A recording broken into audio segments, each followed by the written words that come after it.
Progress. Ready? Okay. All right, good evening. I'm convening the Palo Alto City Council meeting of October 23, 2023. Madam Clerk, will you please take roll? Mayor Koo, Here. Councilmember Burt, Here. Councilmember Lowing, Here. Vice Mayor Stone, Here. Councilmember Lithcott-Hames, Here. Councilmember Vinker, Here. Councilmember Tanaka. For the record, 6 present. Great, thank you so much. And I just want to say that this meeting today is being called to order in honor of International Autism Day. And with that, our next item is a closed session on 2 items, which are, one, it's a public employee performance evaluation of our city manager, and 2, conference with labor negotiators. Yes, sir. Actually, item 2 will be deferred to a future date. Oh, okay. So we only have one item, which is public employee performance evaluation. And with that, let's see if we have any public comments. No hands are raised and we have no request to speak. Very good. I'd like to, anybody with a motion? Move to closed session. I'll second.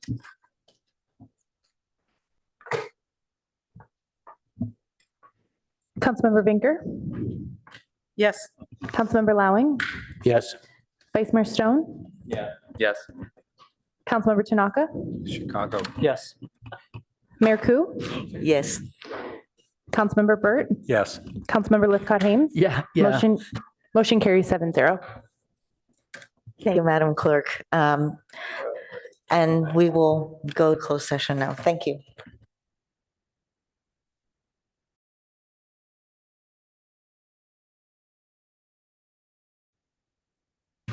Okay, thank you, everybody, for your patience. Council is reconvening. Our city council meeting is reconvening. There's nothing to report from our closed session. And our next item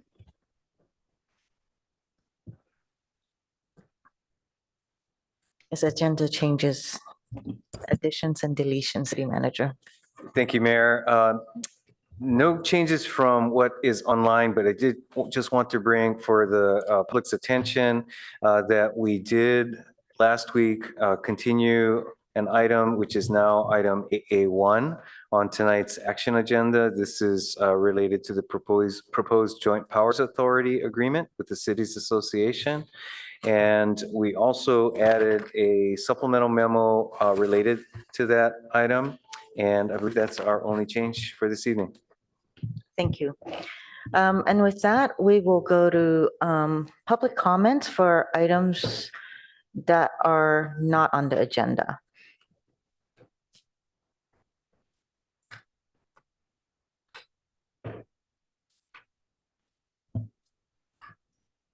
Our first speaker is Mark S.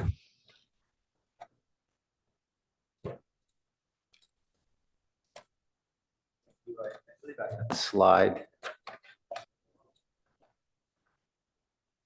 Tell me when it's up.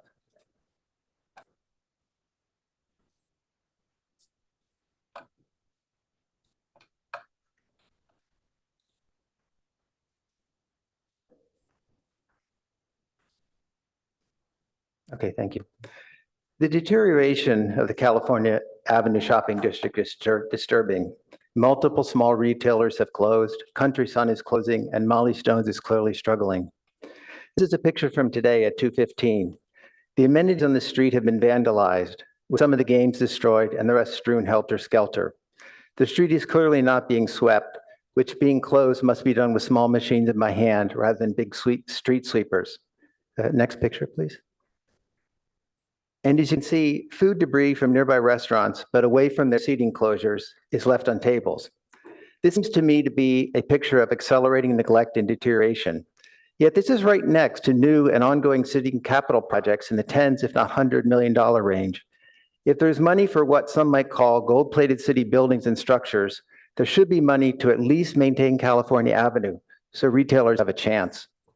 Moreover, if the city intends to keep California Avenue closed, it should have a clear plan as to why it is doing this and what new it is trying to create. surely not a tent city. And it should provide efficient and safe routes in and out for both cars and bicycles.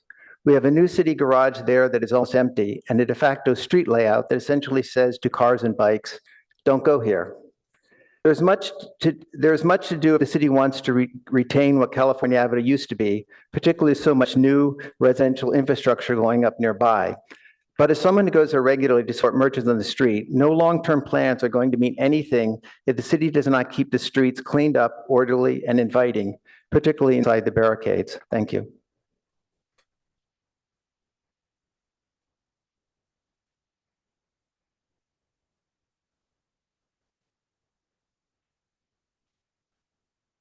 Our Madam next speaker.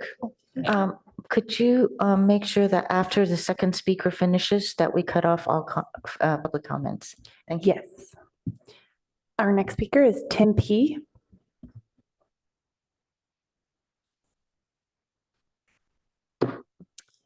Good evening. This is not something I really want to be here for, but this has been 10 years and counting. There was an issue some years ago with the city of Palo Alto, the police department, Dennis Burns, Dan Ryan. Also involves the district attorney's office with Jeff Rosen. And I'm here to give you some information regarding the corruption that's been going on, and it's hitting the fan right now. So you're here to see that, and I have already given some documentation to the interim city clerk here, and there's much more coming your way. But it involves, in short, when I was given these videotapes by the DA. They were given in an altered state. And I have proof of that 8 minutes is missing off my videotapes of Dan Ryan pulling me over and assaulting me. He took my hat off, not this one, but another one. And he punched me in the chest and knocked the wind out of me. And that was removed from the videotape by the Santa Clara County DA, Office of DA. The forensic lab that I worked with that investigated on their half with a lot of my money being put into this, they said that these videotapes were not edited or altered by the Palo Alto Police Department. It's just way above them. He said, your case just got 10 times bigger. And I knew I was getting into something that was over my head. So I have documentation that I've turned into. I've been to court over 70 times regarding this in 2 trials, 2 weeks long. You know how the DA likes to use up your money. Their number one tool in the toolbox is to spend your money. I asked and answered well over 500 times during that trial. My attorney, I'm like, what are you saying? Asked and answered, asked and answered. Well, in other words, they've already covered this. So it took 2 weeks for the first trial, hung jury. Second trial, it was 2 weeks, different DA. So this goes on, and I've got like 30 seconds here, but I've got some information that is going to be in your possession and the public's possession that regards information against Dan Ryan. There's dispatch records showing the timeline when I was pulled over at 9:30 by Dan Ryan on Arrestadero. And the backup officer got there 13 minutes later, according to his own testimony under oath. The videotapes also indicate that there was only 4 minutes of duration during that time. So there's 8 minutes missing, and 8 minutes includes Your Dan time Ryan. is up. Thank you for Includes your Dan Ryan comments. assaulting me. Our next speaker is Fred B. I'll be here next week. You'll have much documentation to preview. So thank you for your time.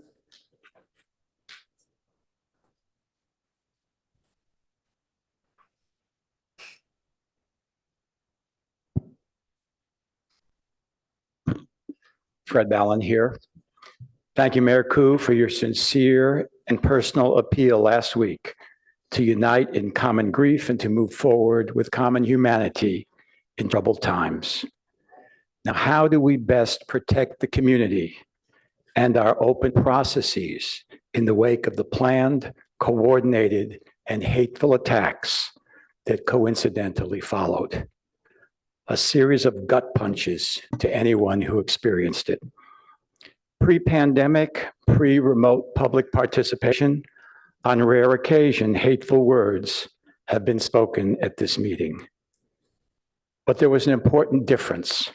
We could see who the speakers were, which was a deterrent to their returning. Both then and now, for all numbered and lettered agenda items, as per written procedures, public comments or testimony must be related to the matter under consideration. Therefore, the mayor should and did interrupt and shut off any speaker who, after fair warning, strayed from the agenda item. I recommend the warning and the trigger be sooner, and any follow-up statements be held until the bigot is completely offline. But in the unnumbered public comment period, this one, it is the speaker who chooses the topic and who can inject hate speech, shielded by its First Amendment protections.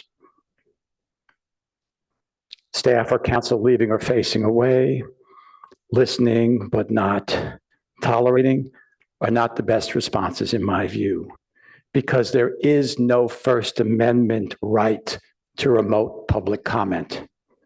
And so I recommend that for this open mic public comment period only, speakers should be required to be present in the chambers. Our good citizenry who cannot attend can write to the council directly or ask a friend to speak here on their behalf. It's a small price to pay to give pause to those who seek cover in the shadows for their hate, and to allay any fears in these chambers, as well as to maintain decorum, which was breached during the public comment period last week. There should be a uniformed public safety officer present during that time. Thank you.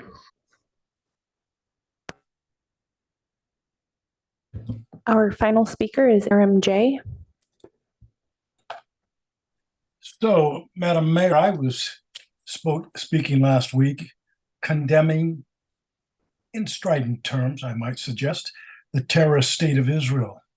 You cut me off when some of these Zoom bombers came in, when I still had 20 seconds left to speak. You wouldn't give me back my time. And I suspect that's because you didn't like the content of my speech.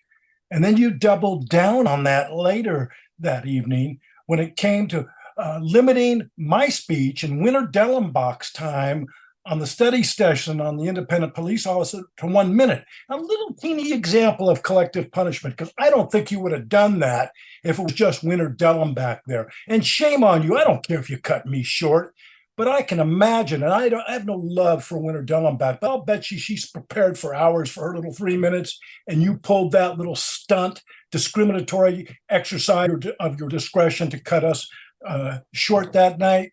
You know, you're a very, very petty individual. I was about to speak in my oral communication about the courage that I found in Julie Lythcott-Haim's article, Israel, Palestine, and Me.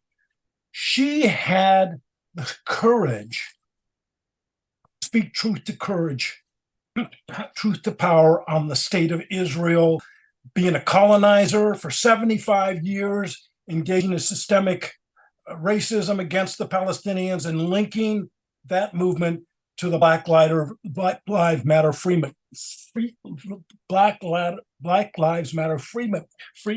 movement. Excuse my poor ability to speak tonight. But in any event, was Julie using good political sense? I don't think so. I think she's going to pay dearly for it. Not only her dear friends felt offended, but I can only imagine what the APAC, American Israeli Political Action Committee, and the Israeli lobby will try to do to her in the future. But she'll prevail because she's a truth teller. So congratulations to you, Julie. I can just tell you right now, there's no proportionality again. There's already over 5,000 Palestinians killed, almost half of them children. And where are you standing up to condemn the state of Israel? They've been doing this for 75 years from the year of my birth. I was born December 14th, 1948, maybe about 6 months after the birth of Israel. And they've continued their campaign of colonization, trying to having the largest outdoor prison, 2.1 million, cutting off food and fuel, trying to starve these people to death, continue to carpet bomb them. Condemn the state of Israel now. Don't have blood on your hands. That concludes public comment on items not on the agenda. Thank you, Madam Clerk. Our next agenda item is council member questions, comments, and announcements. I don't see any lights. All right. 1, 2, 3. Nope, no lights. Okay. With that, we'll go to our consent calendar. Do we have a motion? I'm sorry, wait, we have public comments on this, right? So let's go to public comments again. Consent. No hands are raised and no request to speak on consent calendar items. Thank you, Madam Clerk. Then we close public comments, come back to council for a motion. I move the consent calendar. Second. Councilmember Lithcott Hames, thank you for the second. And Councilmember Tanaka, would you No like on to 4. speak? No on 4.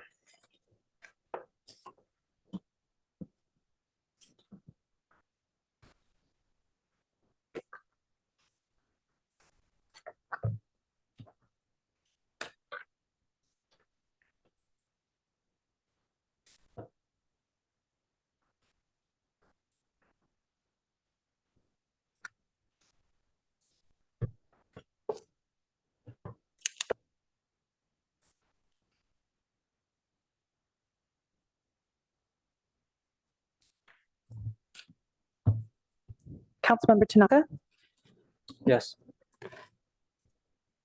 Councilmember Lithcott Hames, Yes. Vice Mayor Stone, Yes. Councilmember Vinker, Yes. Mayor Ku, Yes, Councilmember Lowing, Yes. Councilmember Burt, Yes. motion carries. thank you, Madam Clerk. Councilmember Tanaka, would you like to speak to your no on 4? Sure. So on 4, it's regarding the Regional Water Quality Control Plant, which is a shared plan among several cities here. And when I read the staff report, one thing I was confused by was why wasn't there an open bid for multiple people? And it looked like it was awarded to the person who got second. And so I was wondering, why didn't we bid it out to the first person?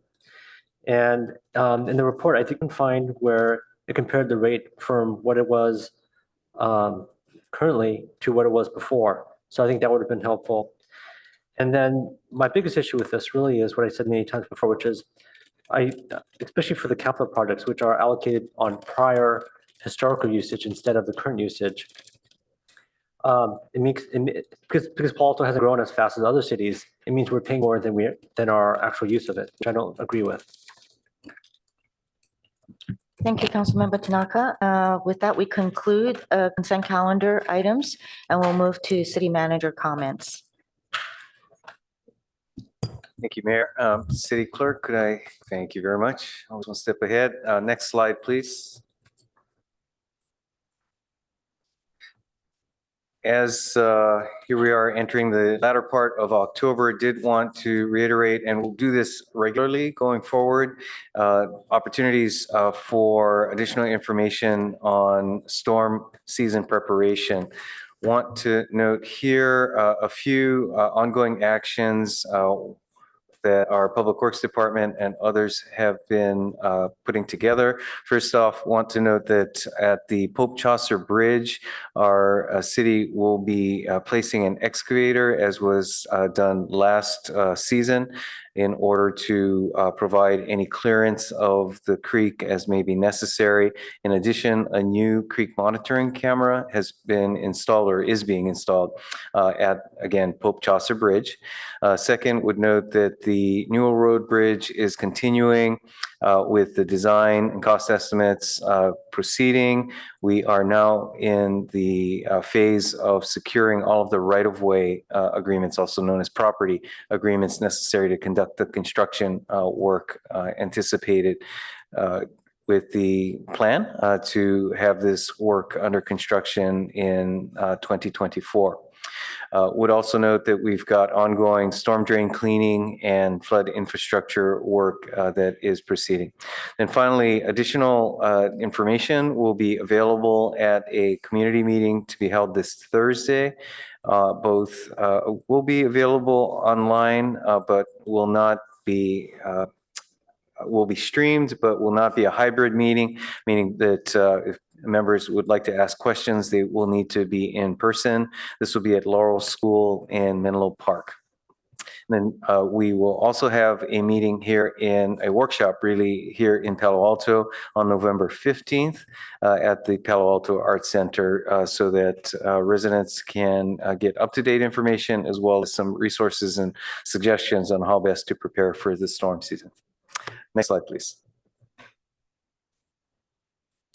Also want to note that community members may have already been contacted related to two planning efforts that are underway. One is our bicycle and pedestrian transportation plan, and the other is our safe systems approach to federally funded Safe Streets for All safety action plan.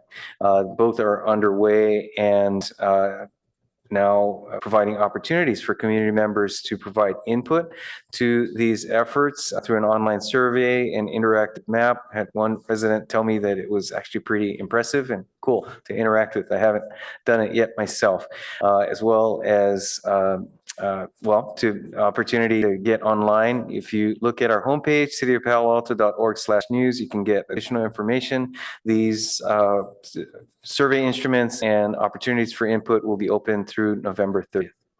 Next slide, please. And just a week away, a little more than a week away, Halloween. Although in the upcoming weekend, we have a number of activities that community members will hopefully want to take an opportunity to be part of. And that includes from the 26th, Jack-O-Lantern Jamboree. Boy, that's a tongue twister at Rinconada Library. Then Lytton Plaza downtown will have our annual Jack-O-Jaunt. Then also following, I believe this is Friday at Halloween at the Junior Museum and Zoo. And then the following day, story time at Mitchell Park Library and a scary movie viewing on Saturday at the Rinconada Library. For teens, it says for teens. I'm sure all ages are welcome. And obviously next week, the Halloween will be on Tuesday. Monday, we will not have a city council meeting. Next slide, please. Then looking forward to the weeks that will follow next week. On November 6th, the next council meeting, we'll have two action items, one related to car-free streets, both California Avenue and Ramona Street, and the second related to the Ellsworth Place development proposal that was continued from a prior meeting. On the 13th, you'll have your housing element implementation ordinance coming back for council consideration and proposed development at 575 Los Trancos. Then for your last meeting, there will be no meeting during Thanksgiving week, so no meeting on November 20th. The next meeting will be November 27th with the study sessions on Palo Alto Fiber or Fiber to the Premises program, state and federal legislation, and rental registry program recommendations from the Housing Ad Hoc Committee. Then moving into December, we have a number of upcoming items. We didn't put specific dates there because we are managing and balancing agendas, but needless to say, we have enough business for the council to take you through the end of the calendar year. And that concludes my report this evening. Back to you, Mayor. Thank you, City Manager. Our next item actually is a break. And I wanted to ask if you wanted to take it, or I think we'll pass on the break. Thank you so much. And that will take us into our action item. The first one is AA1, which was deferred from October 16th. And that would be the city council discussion and potential direction on feedback regarding the proposed joint powers agency agreement for Cities Association of Santa Clara County. And I want to say thank you so much to Councilmember Flagler for being so patient with us and also being here for questions. City Manager Shikata? Thank you, Mayor and members of the council. We do have a brief presentation. Melissa McDonough, our assistant to the city manager, has done most of the staff work here, and ask her to walk you through a quick overview. Ms. McDonough. Thank you. So tonight we're going to be talking about the proposed Joint Powers Agency JPA agreement for the Cities Association of Santa Clara County, CASC. Next slide, please. We're asking City Council tonight to discuss and give potential direction to provide feedback to CASC on the proposed JPA agreement. If Council proposes changes to the draft agreement, we, together with Mayor Koo, as our city's representative, can bring the recommendations back to the Cities Association. They may choose to incorporate your feedback, and then we could bring the final agreement back to you for consideration. Alternately, tonight, Council can choose to grant authority to approve the agreement as drafted or with revisions. Next slide. Next slide, please. So what is the CASC? Over 30 years ago, the cities and towns in Santa Clara County, known as member agencies, as you're going through the draft agreement, established the CASC to improve cooperation on issues of common interest. The intent was to consolidate and maintain the functions and purpose of the Intercity Council, the Santa Clara County Mayor's Conference, and the City Selection Committee for Santa Clara County. The cities and towns entered into an informal agreement to provide some structure and outline the purpose and function of the CASC, eventually adopting bylaws and operating as an unincorporated association. Next slide. So fast forward to recent years when the CASC began looking for a more formal structure. The CASC Executive Committee and contract staff state the JPA will increase clarity of tax status and provide governmental immunity, as well as limit the liability of member agencies. The draft agreement was circulated to city and town attorneys and city and town managers within Santa Clara County for feedback. While the agreement incorporated some of that feedback, there are still some issues remaining that staff is bringing forward for you to consider this evening. Next slide. Besides becoming a JPA, CASC also has the opportunity to avoid liability through other means. For example, instead of hiring employees, sticking to contracted workers and consultants. Another way to avoid liability would be to avoid involvement in new initiatives without sufficient management and checks and balances. Another alternative to a JPA would be to receive more support from member agencies. For example, cities could act as a fiscal agent or provide in-kind services. Next slide. Council could consider recommending tighter definitions of the JPA's purpose and powers. Additionally, Council could choose to add to the list of prohibited activities for the JPA. Another thing to think about in relation to the scope and purpose is that the draft agreement does not describe what level of consensus is required for action. For example, simple or super majority. Council could recommend adding this language. Next slide. On fiscal management, the draft agreement does not specify a way for member agencies to review and provide input to the budget. Interestingly, one of the models for the draft agreement was the Silicon Valley Regional Interoperability Authority, so that was a mouthful, SVRIA, which uses a working committee for things just like this. Council could recommend establishing a working committee consisting of member agency staff responsible for distributing and preparing budget information and deadlines to member agencies. Next slide. In terms of significant programs, as I just mentioned, Council could suggest including language establishing a working committee for a variety of reasons, including, in this case, identifying what constitutes a significant program. The draft agreement sets up a 10 grand price tag for what would constitute a significant program. However, we all know that many things at first blush may appear insignificant or no or low cost, but actually end up being quite a significant expense or endeavor. Next slide. In terms of contract and contractor oversight, the draft agreement doesn't discuss the responsibilities for selecting contractors, ensuring adequate performance, and handling any potential terminations. Council could recommend that the agreement specify the board and executive committee or creation of a member agency staff structure. Next slide. When looking at executive committee authority, in the draft, decisions other than approving the annual budget may be delegated to the executive committee. Specifically, they have the ability to exercise all powers relating to agreements and leases within the approved budget. Since the budget is a broad document, this provides a great deal of autonomy to the executive committee and may open the potential that the executive committee decisions and activities may not align with the board overall. Next slide. In summation, staff recommends that the City Council discuss the proposed agreement and provide direction to staff and Mayor Koo as the city's representative and any feedback to Pacc regarding the terms, or alternatively, grant authority to the mayor to approve the agreement as drafted or with revisions. Thank you. Back to you, Mayor. Oh, thank you.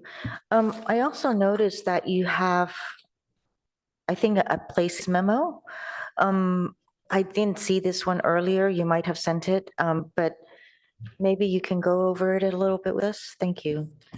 Sure. Ms. McDonough, would you be able to do that, or would you like me to? I'll bring it up. It'll just take me a second. Unless someone has it handy and can put it on All right, screen. I do have it in front of me, so let me give a quick synopsis. So there were two issues that we addressed in response to questions from Councilmember Vinker. One was related to this, a topic that Ms. McDonough brought up on the executive committee's authority, and in particular, perhaps to clarify that the draft agreement does specify elements that could be delegated from the executive, or excuse me, from the full board to the executive committee. And given that the staff suggests that might change the wording of one of the statements in the staff report to specifically read, decisions other than the annual budget may be delegated to the executive committee.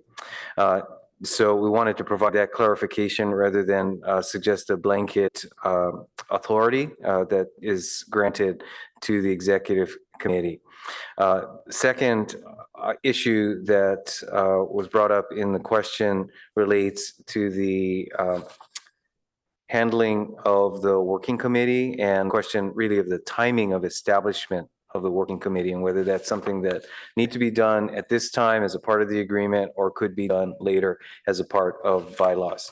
And so to respond to that question, the draft agreement does provide a variety of options.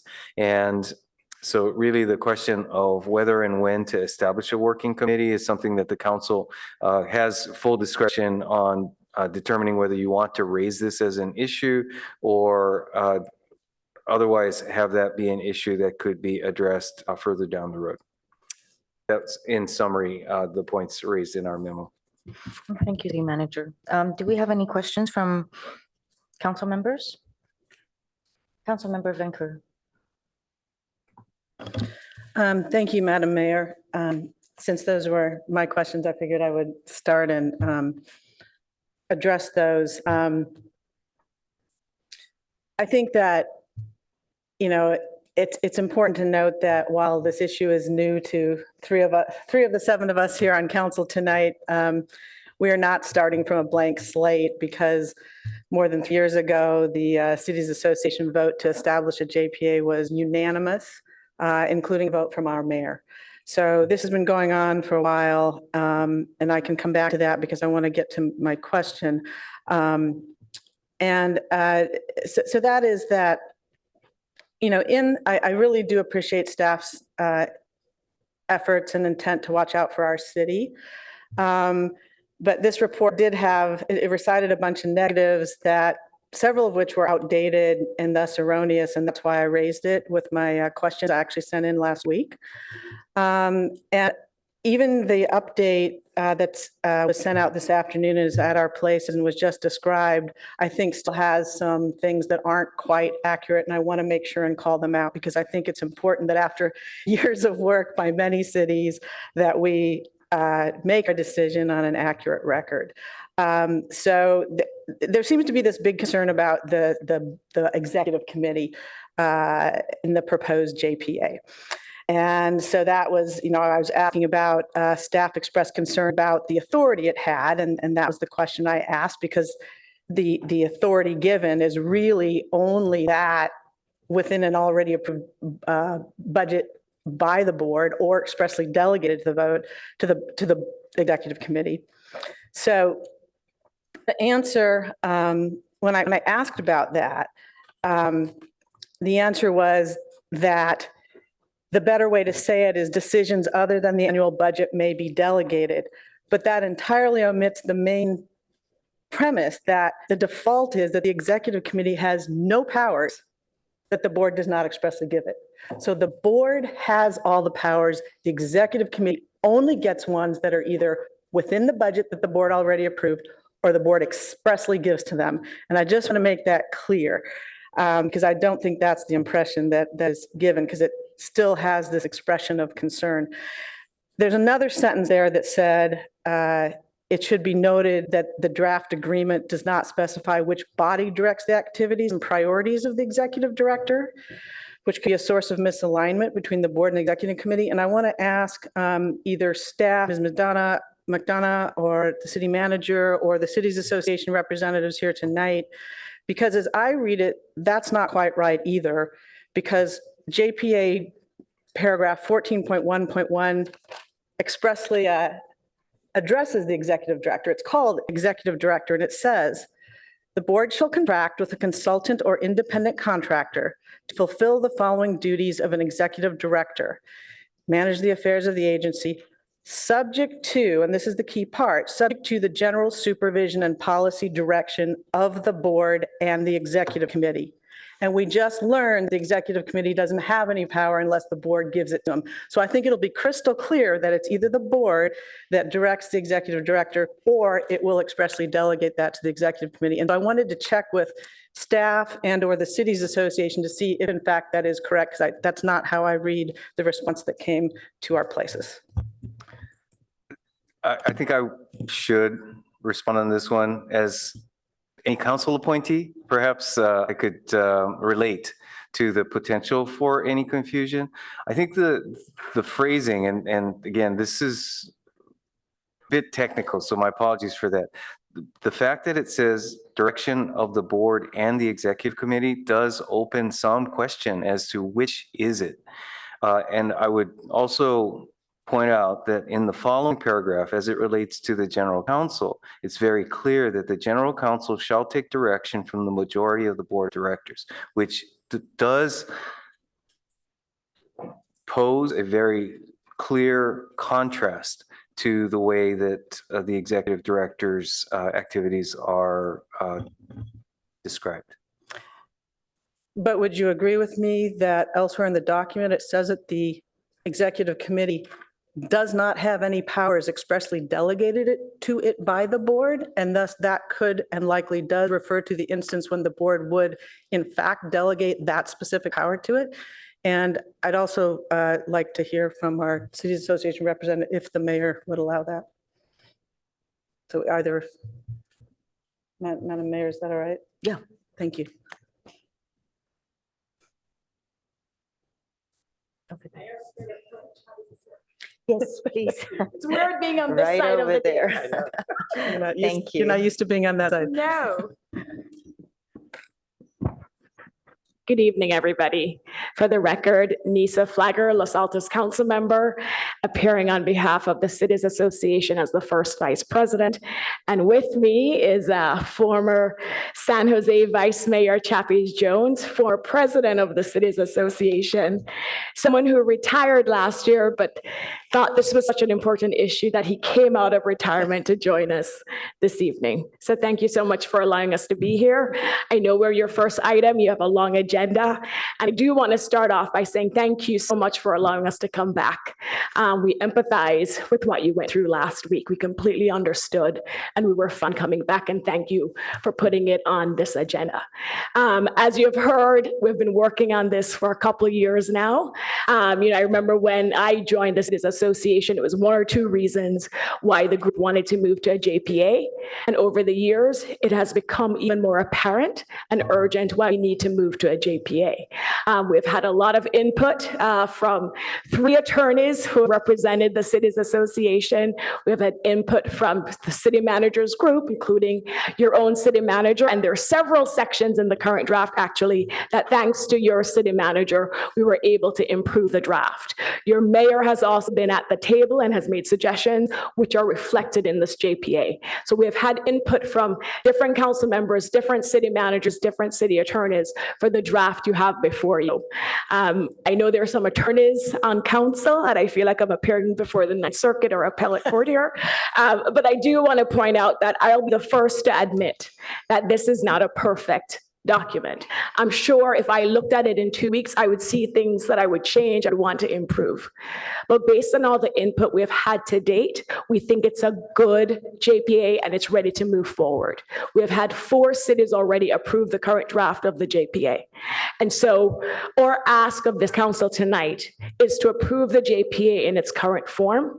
With regards to revisions, and I know there have been some discussions and recommendations from your staff, just to clarify the process, if there are substantive changes proposed, then that would have to go back to all the councils. And you can imagine us doing this over and over and over again. And we really would like to avoid that.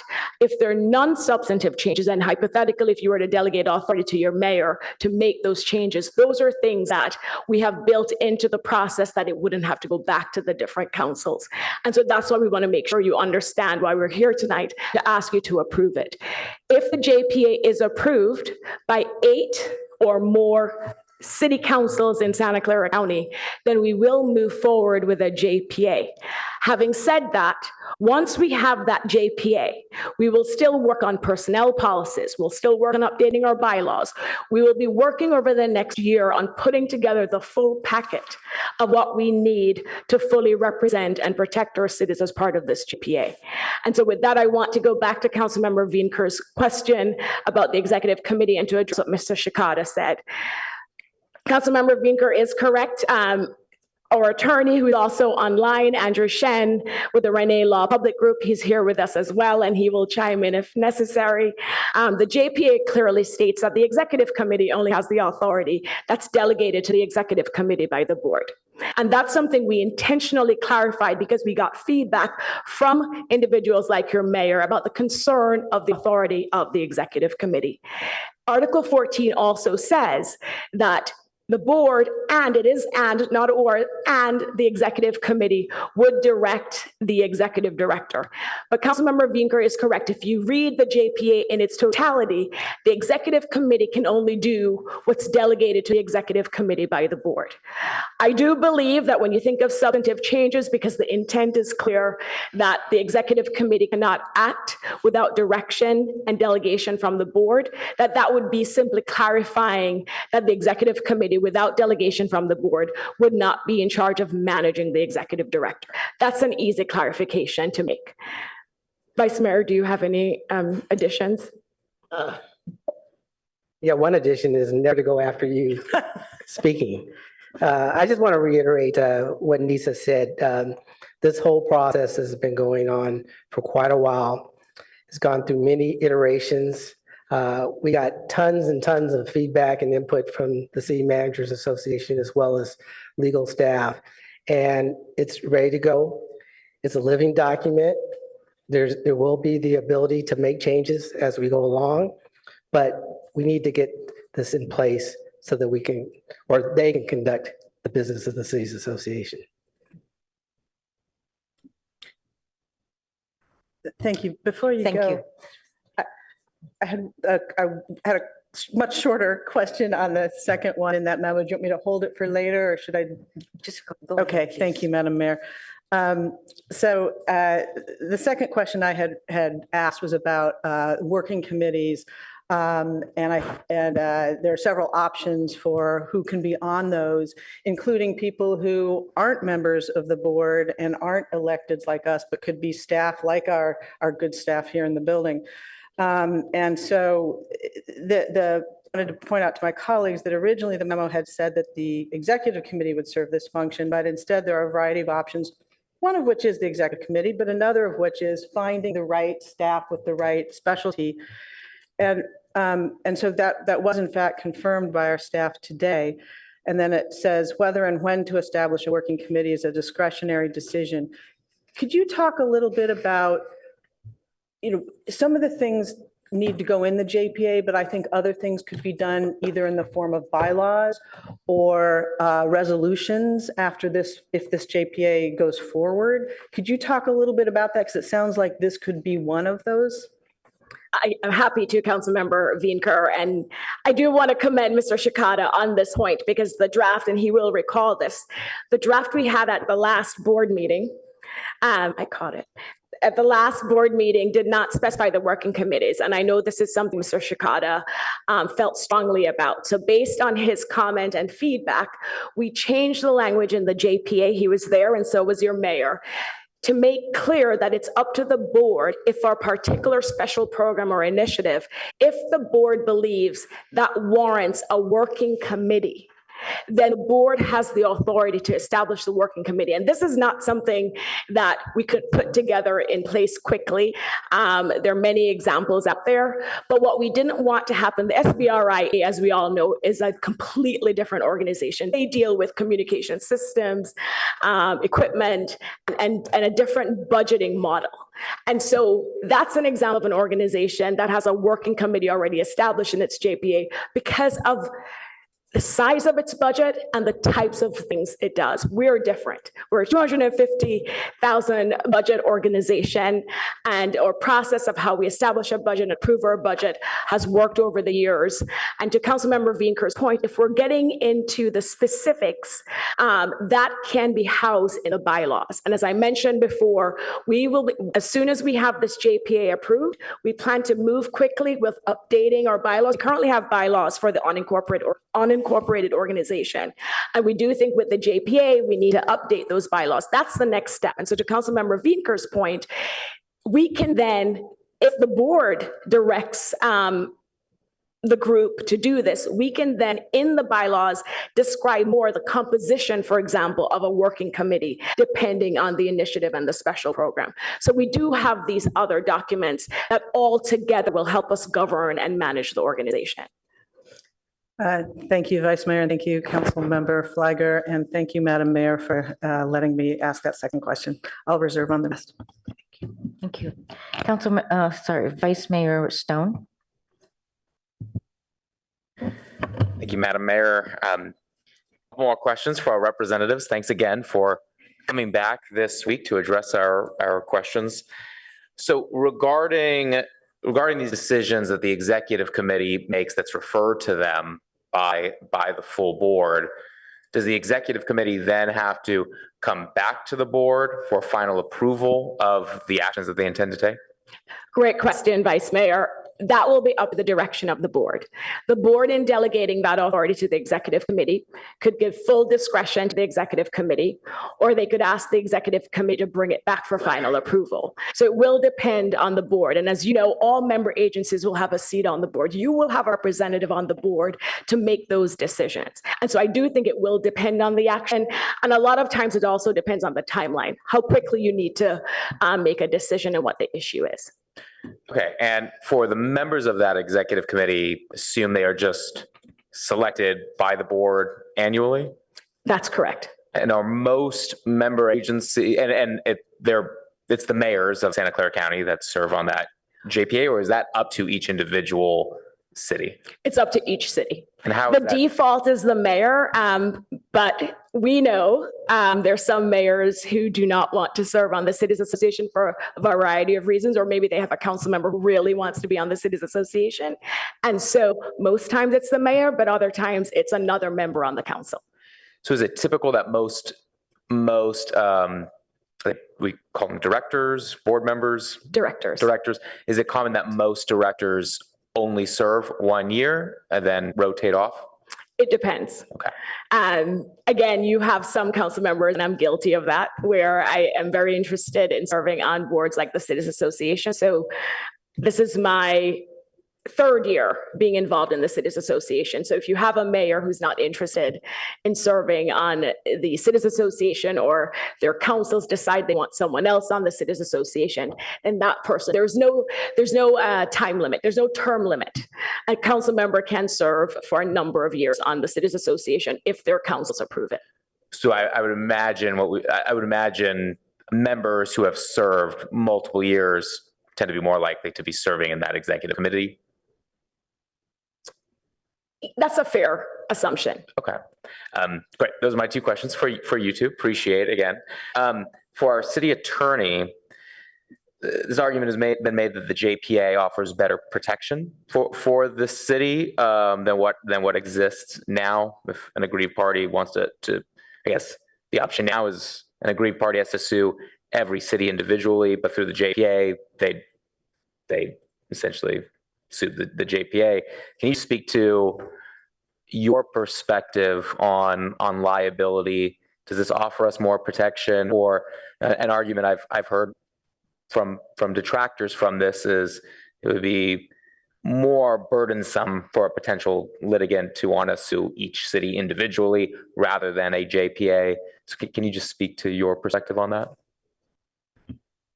Right. So it depends. I think that a recognized format such as a JPA is an improvement in terms of clarifying the legal relationships. I would stop short of saying that the JPA guarantees to insulate the member cities from liability in all circumstances. The organization, as Councilmember noted, is, I think we would say, thinly capitalized, and it relies exclusively on the annual dues from cities. So it can insure itself as it has in the past. And I'm sure that they'll take various actions to make sure they're appropriately insured in light of what they're doing. But ultimately, the member cities are the backstop for this agency, and it's been due contributions from member cities that have funded both the prospective plans of the agency and also work out issues when problems have arisen. Great, thank you. And with my last remaining time, I'm sorry to our representatives, I lied. I came up with one additional question. When it comes to then the budget, cities are assessed annual dues. Is there insurance that the JPA will not take action and then come back to the cities with an additional bill, bring that year seeking additional funds? So Councilmember Vice Mayor, I'm sorry, I cannot make that guarantee, but the current plan, there's no intent to increase the dues. The plan, as we do every year, is for the executive director to bring a proposed budget to the board of directors and then take direction from the board of directors. What has been already agreed to by the board is that we will not increase the dues from last year. So whatever dues your city was paying last year, that's the same amount that we're planning to charge your city next year. Even if we end up with 10 of the 15 cities agreeing to the JPA and our budget will be somewhat reduced, the board would then have to make the decision on how to adjust the budget to stay within our means. I guess my follow-up question, so we'll have our annual dues and that creates then the budget for the JPA. If the JPA wanted to take on some project that would extend them beyond that budget, do they have that authority? And then they come back to each individual city saying, you already paid your dues, but we need this additional funding. it would be up to each city to decide whether or not they want to participate in that program. And another advantage I should mention of being a JPA that we did not have as an unincorporated organization is we can now apply for grants as a JPA, something we couldn't do when we were an unincorporated organization. And I think as we go forward and we explore doing anything that may be outside of our limited budget, that's another opportunity for us to explore. But I'd expect the board members on the Cities Association right now we've learned out over the past few years to be fiscally responsible, and the goal is to work within our means. We have, the dues cover staffing, and then we have 2 events every year. We have the summer event, and then we have the holiday party, which is December 14th. I hope you can all make it. We can always decide that we won't do one of those 2 events, right? So those are the decisions that the board will have to make once we know what the budget for next year looks like. Okay, great. Thank you, and appreciate both of your work on organizing this. I have one question. So my experience with JPAs has been their scope in terms of the field that they're looking into is usually on one topic. If it's not about roads, we have the San Francisco Creek JPA, which is about creek and flooding and making sure, it doesn't flood, right? And then there's the SVRIA, which is about radio interoperability in the Silicon Valley. So very targeted, very specific to ensuring that works. This one, it seems rather broad. So are there, in your experience, other JPAs that have such a broad scope where they can do legislation? There is, collaboratives. They have their city selection committee, which I understand is by law, but it has 1, 2, 3, 4, 5, 6, 7, 8, 9, 10, 11, 12 different committees that they appoint members to.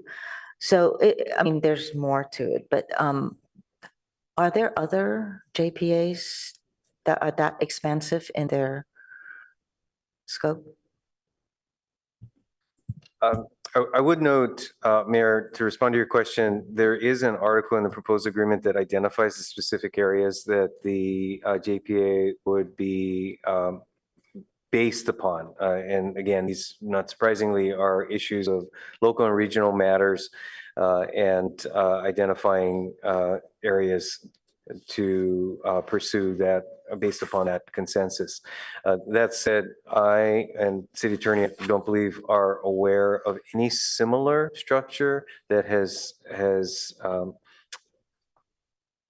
been put in place without a specific purpose identified. I didn't get that. I'm sorry. Basic answer is no. Not aware of other JPAs that have the potential to take on broad issues like this. Okay. Thank you. I see Councilmember Tanaka has a question. I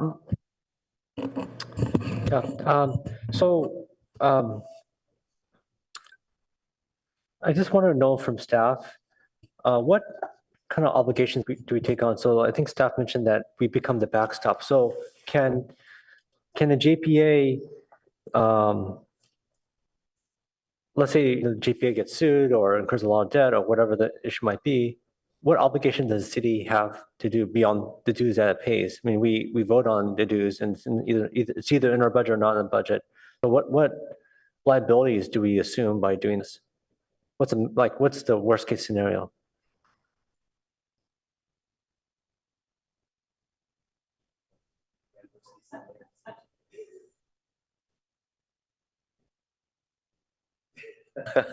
I think this is for the attorney to respond, but I'll take a crack at it. I think if the liabilities associated with an activity exceed the resources of the JPA, then the JPA need to go to the member agencies to cover those costs.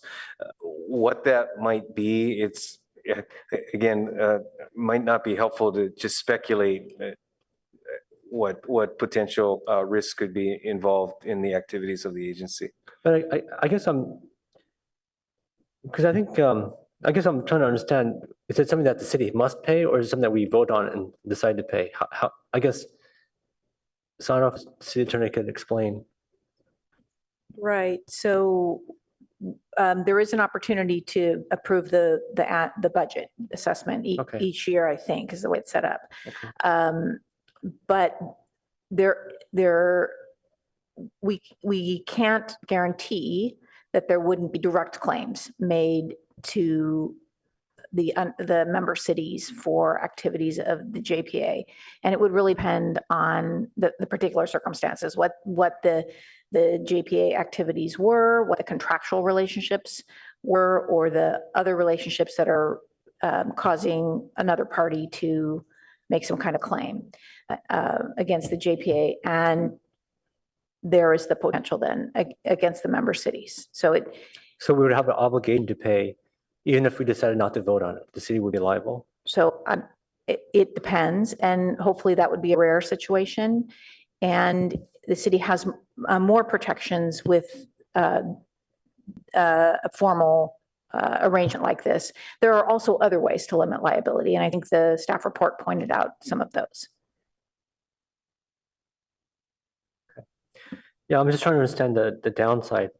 I think I understand the upside, but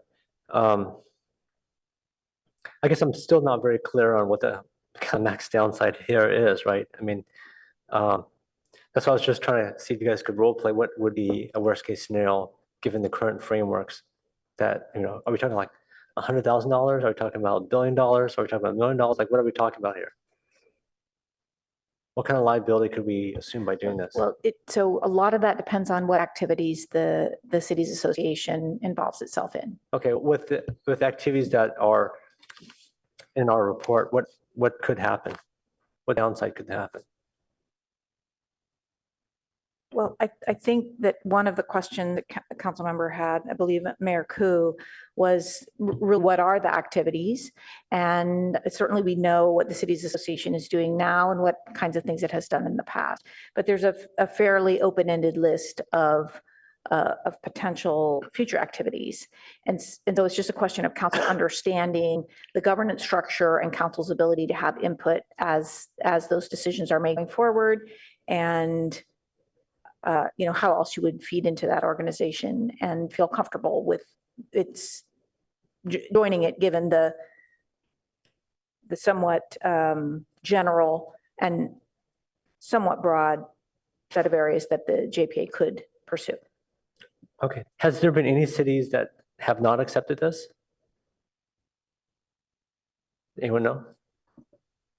Mayor, if I may. Yes, go ahead. Thank you. And I'll just take the opportunity to also quickly help to clarify some of Councilmember Tanaka's questions.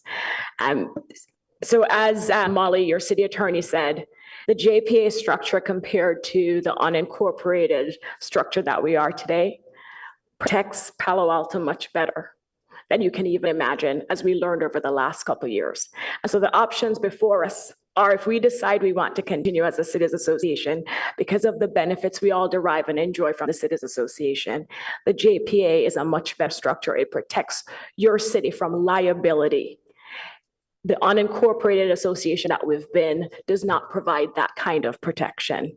And I do want to make the distinction between the cost, the potential cost obligation of a city versus liability. By having the JPA structure, and if our attorney online would like to join in, he can raise his hand, but the JPA structure would definitely better protect your city from liability, because the claims most likely would be against the JPA as an entity. But to your city attorney's point, we have no idea what type of claim may be filed. As we know, individuals, we are council members, we receive claims frequently, and we're familiar with the process. We don't know what types of claims that may be filed against your city based on actions or omissions or taken during the cities association. Doesn't mean it's a valid claim, but it doesn't mean someone could not file a claim and name Palo Alto. So I would not stand here and say that you would be completely protected from a claim being filed against your city. But what the JPA does is it protects your city from liability in a big way compared to what it is today. A couple other things things I wanted to point out is we currently do not have insurance for our Citizens Association. We did a couple of years ago, and because of a claim that occurred over the last couple of years, we lost that insurance. And one of the reasons was because we were an unincorporated association. And so by becoming a JPA, it actually puts us in a much better position and more attractive position to obtain insurance, which would also help protect us and help to fund any potential claims. Then the last point I'll make before I turn it over to the vice mayor and maybe our attorney online is, two examples to the mayor's question about where you have a similar structure. We have San Mateo County and we also have Orange County. They're a citizens association. They don't call them citizens association, but their citizens association is also in the form of a JPA. And although we have 15 things listed as our purpose as a citizens association, it really comes down to working together, collaborating on common issues of interest, lobbying regarding bills that impact our cities, having a stronger voice, being able to socialize, which is, it's funny when we talk to people about one of the things they love about us, it's, the fact that we can get together and talk about, what's going on in our individual cities and share and benchmark. But it's so much more than that. It's the planning collaborative. It's the Silicon Valley Clean Energy.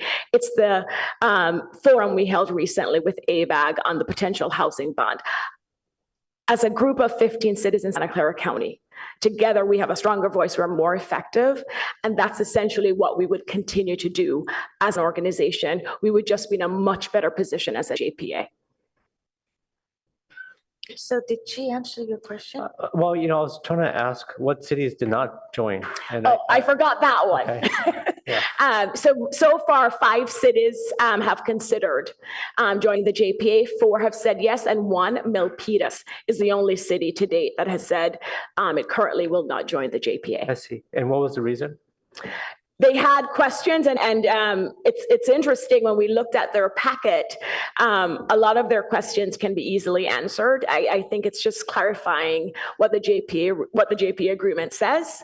And I think once we have that dialogue, I hope once we have that dialogue and we're able to clarify some misunderstandings, we'll be able to convince majority or more of their council to approve the JPA. Okay. Mayor, I'm over time. I had one follow-up question, but I don't know. Go ahead and finish your question. Okay, so it's just really for our city attorney. So what I heard was assertion that the JPA protects us more from liability than not having the JPA. Do you agree with that opinion? What Ms. Flagler said was compared with the unincorporated association, and yes, I agree with that. Okay, thank you. Councilmember Lowing? Yeah, as I read through this report, having absolutely no experience in this whatsoever, that's my disclaimer, is that I was trying to figure out what's the real problem here? Are we addressing the real problem? I mean, I get stated mission to improve cooperation on issues of common interest, but that's very general. As the mayor asked a question about that, it's usually, I think, more narrow than that.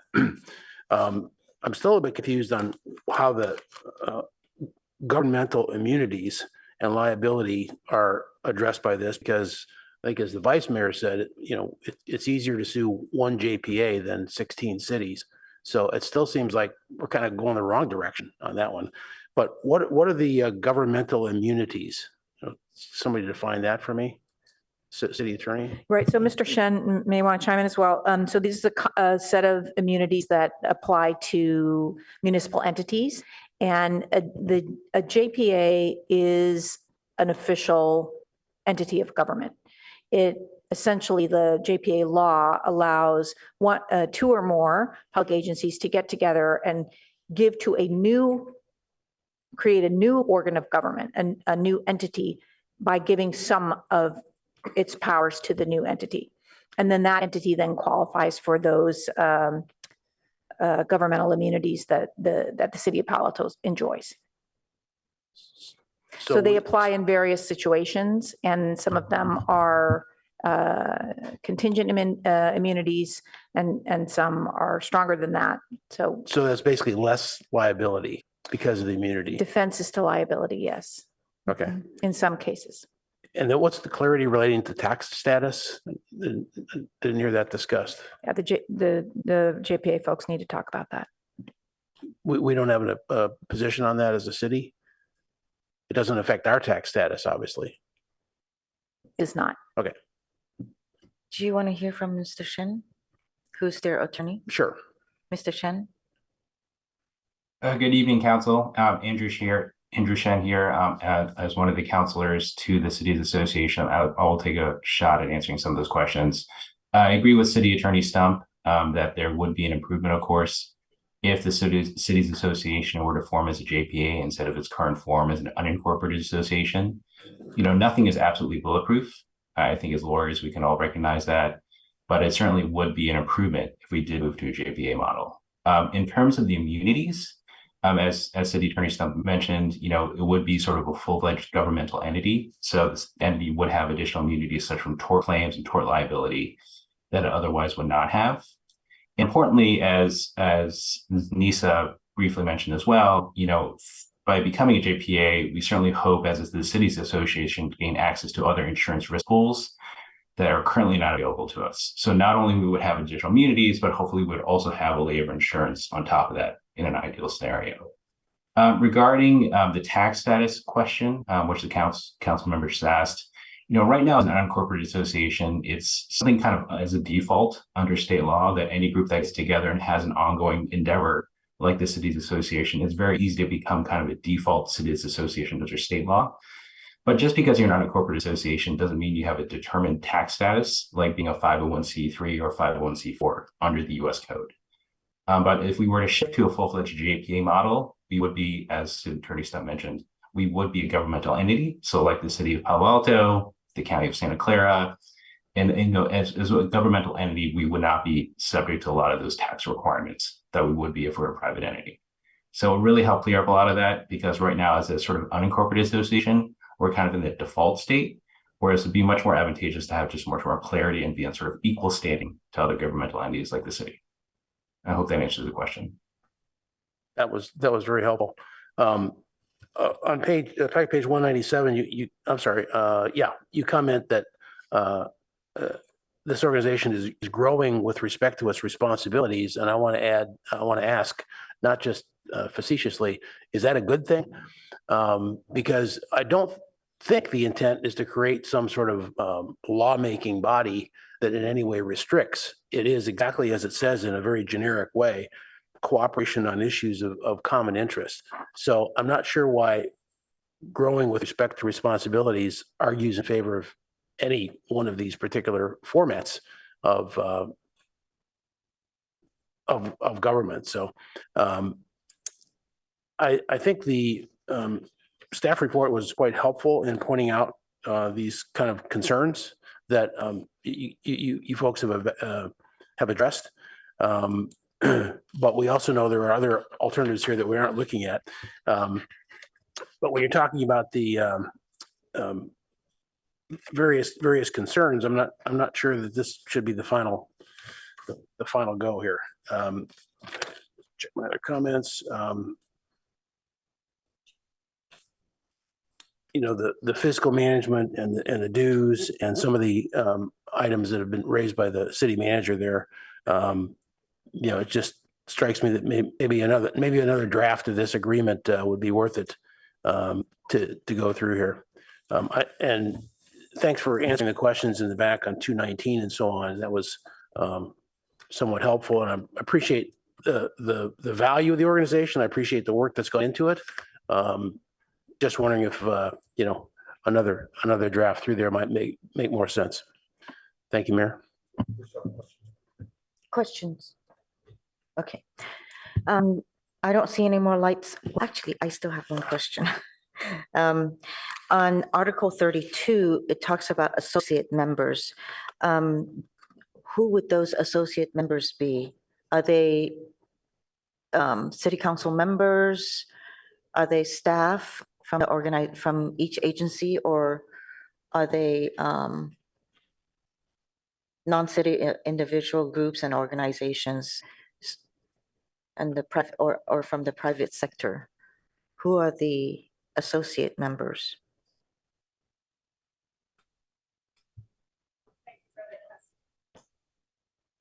Thank you for that question, Mayor. Under Article 1 definitions, we do have a definition of associate member on 1.1, and it's a non-city local agency. I'm sorry, say that again? 1.1, Article 1, definitions, 1.1, we have the definition of associate member, and it says non-city local agency. Non-city local agency. Can you give me an example? Well, Santa Clara County would be an example. Okay. Yeah, so, okay. Thank you. I think I'll make the comments later on when we go to comment section. Thank you. Mayor, with your indulgence, can I address the issue that the council member raised about expanded responsibilities real quickly? And that is that the Cities Association has taken on more responsibilities, but it's in a collaborative fashion. A good example would be the planning collaborative that the Cities Association initiated, got grant funding for, and was able to bring all 15 cities together to work on their housing elements. And there's numerous examples of that. So when we talk about expanding responsibility, it's in a collaborative fashion. So I just wanted to address that question. Thank you. I don't see any other lights, so Madam Clerk, if you go to public comments on this specific topic, and can you tell me how many speakers there are? We have no requests to speak and no hands are raised. Thank you so much. This concludes public comments. We'll come back to council for comments. Councilmember Burt. Thank you. So a lot of my questions and concerns have been addressed, and I'll just go through them. One was there are a number of things that I think would all like to see refined, and it was clarified that the bylaws are going to be able to address those things. I had been struggling with before really appreciating that intention to essentially think through how we would refer things for future consideration without preventing going forward with adoption of JPA. And that's now clear that it's not only a vehicle for us, but it's an intention, and we should be providing the input either tonight or in the future as to what we want to see clarified going forward in the bylaws. I think that there were talk about kind of what are technical and legal values. I think that in the net, as we heard, the cities are better protected by the JPA than individually. I know that we've heard an argument from former council member who, several of us who thought that we would have greater individual liability or greater insulation from liability if somebody had to sue each of us, but this does not seem to be the opinion of our legal advisors. And adding the tax filing and the insurance aspects, those are kind of strong technical reasons to do a JPA. And then beyond that, there is kind of this question of, so what's the importance of a JPA? What's the importance of a strengthened body if JPA is the right form? And I want former Vice Mayor Jones to cover his ears for a moment, but one of the things is that within the JPA, each of the cities in the county have an equal vote. And that means that in our county, we have this important organization that is not necessarily dominated by San Jose, the County Board of Supervisors is. And so for the smaller cities of the county, that's an important value. And going forward, as we look at advocacy, it means that the small cities will be dominating the discussion on what is important to us collectively. Now, we've seen in most circumstances, we have been in alignment with the city of San Jose on a lot of the cities association initiatives. And so there really hasn't been discord in that regard. But I think it's still something that we've always had a concern on representation on the Board of Supervisors of the smaller cities, on the VTA. And this one is actually designed in a way that favors the small cities of the county. As far as whether to approve what we have before us and then give our input on what we'd like to see going forward in bylaws, I agree that if we went back at this time with substantive changes and went back in this loop, it's Groundhog Day. And instead, what we do have is this living document. And as I've thought through, I was glad to hear that Orange County and one of the other counties have had JPAs for similar functions, because there really is a value not only in obtaining grants like the planning grant. We didn't participate in the creation of Silicon Valley Clean Energy, but it was a great step, and probably the creating that through this organization was, I think, probably the most meaningful accomplishment by far that has occurred through this entity over the years. But the planning collaborative actually was a real good building block, and the ability for the organization to pursue grants, do things like that, where our collective, there's an efficiency to us doing something as a group, I think is going to be a valuable prospect going forward. And then from an advocacy standpoint, this really gives our counties, cities, an ability to have a stronger voice on regional, state, and federal matters, things that are in common to Santa Clara County cities. Lastly, I would say that the dues are modest. $17,000 a year just isn't a big budget item in our budget. And so the value versus the dues, I think, is good. And I expect that we're going to see greater value going forward. I was reflecting on other JPAs because I served a long while on the Creek JPA. Caltrain is a JPA where I serve now. And they just provide a function that is valuable. This is different from those, but I think nevertheless, it's a right step, and there are arguments on either side, but I think in the net, this is the right thing to do. Thank you.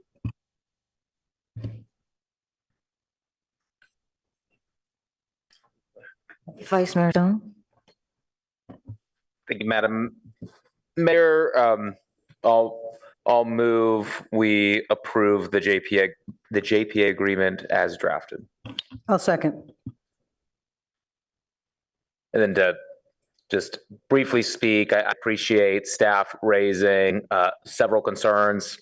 I came in tonight with several concerns. I feel after hearing the responses and the discussion tonight and the responses from the representatives, I feel comfortable that this is an improvement on where we're at right now, and mostly align my comments with Councilmember Burt regarding the benefits of the JPA.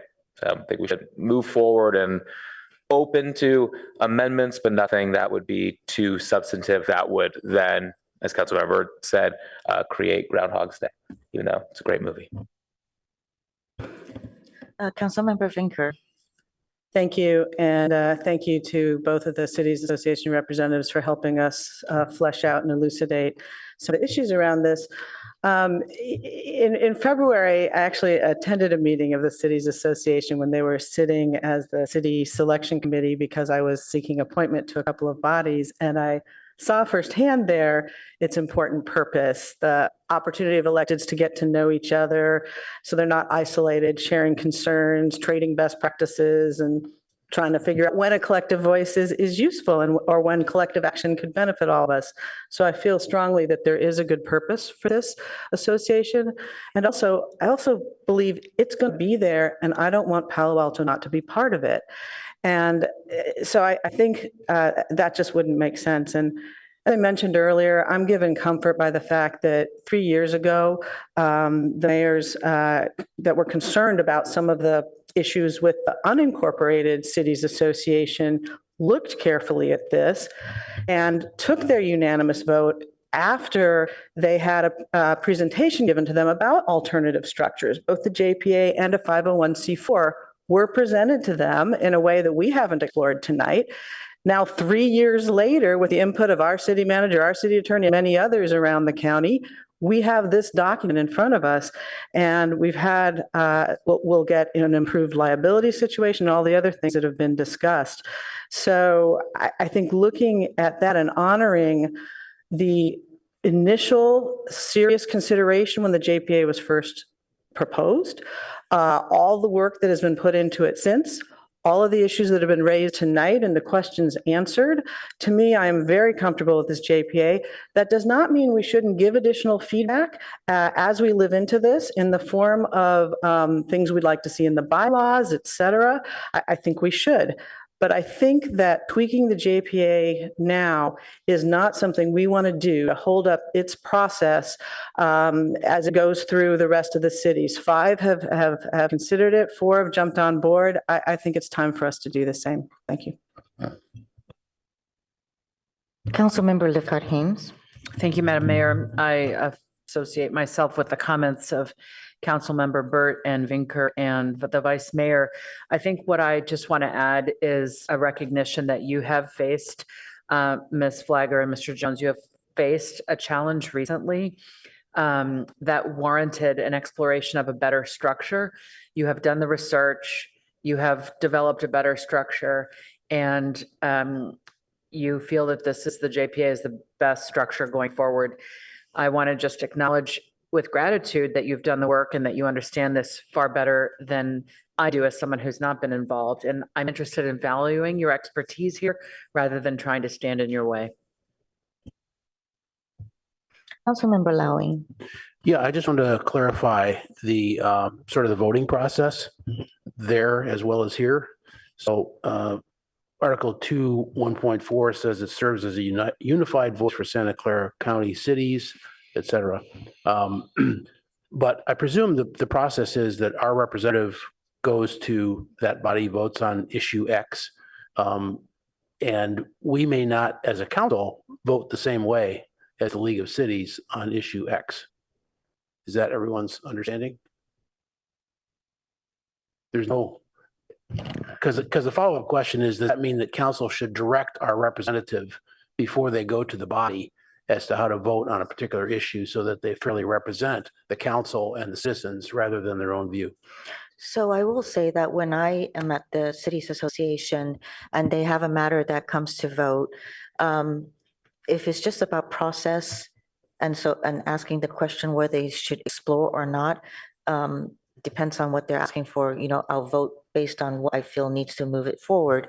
However, if it's something that will concern the city, then oftentimes I would have to abstain because I have not received direction from council. It doesn't happen for all the cities. But in the case of published agenda, that item could come back to us first for sort of sign off. If I may? Yes. Yes. This isn't the only body where we have this issue. And basically, Exactly. the guideline is that if the piece of legislation being considered falls within our established legislative guidelines, then that representative has a discretion to support it through that body, whether it's Northern California Power Authority or whatever. If it's outside of the guidelines that the council has already established, then the obligation is come back to the council and seek authority. And sometimes what that has meant is that council members have had to abstain if the body was going forward. Great. That's what I wanted to have visible for the public. Thanks. Did you have something you wanted to add? No. Okay, thank you. I don't see any lights, but I would like to make some comments. So first, I want to say thank you to both of you for being here and answering the question, as well as Mr. Shen. You know, having served on the legislative committee at the Cities Association, I have worked over there and now am on the board. And there are some good things like the planning cooperative that you mentioned that really does benefit many of the cities. Not all of the cities have to participate, but it's a general plan or general lesson provided. So our dues, I mean, City of Palo Alto dues for Cities Association this year is 18,314. We also have dues for ABAG, which is as of June 2022, which is 16,674. And we have due 2022 to 2023 dues to Cal Cities, which is 21,485. So I will say the reason I put out the dues is because, you know, these are cities that are also, these are organizations that are also representing Palo Alto in some way. The Cities Association Legislative Committee, some of the things that I have experienced, I want to mention. The Legislative Committee votes to have the committee chair reach out to state legislators in the past, where they have reached out to state legislators to negotiate on proposed legislation. And it was not really agreed by the councils of each of the city.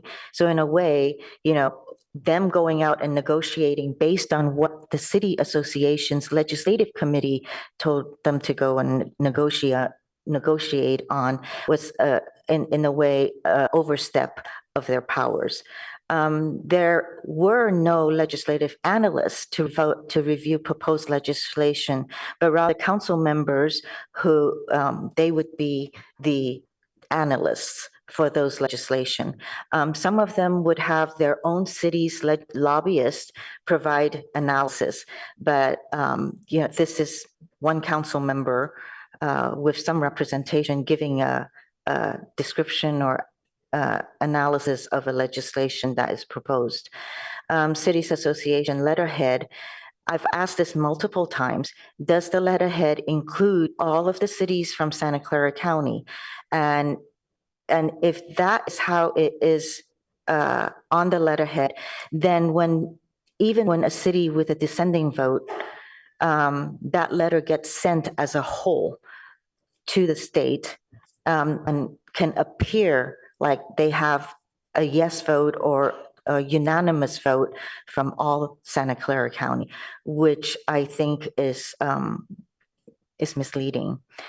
The other matter is, so the representatives that are appointed by Cities Association Select Committee to all of these organizations, the 20-some, my experience, I have seen ABAG representatives that have sat at ABAG from Cities Association that have not gotten direction on how they're supposed to vote at ABAG.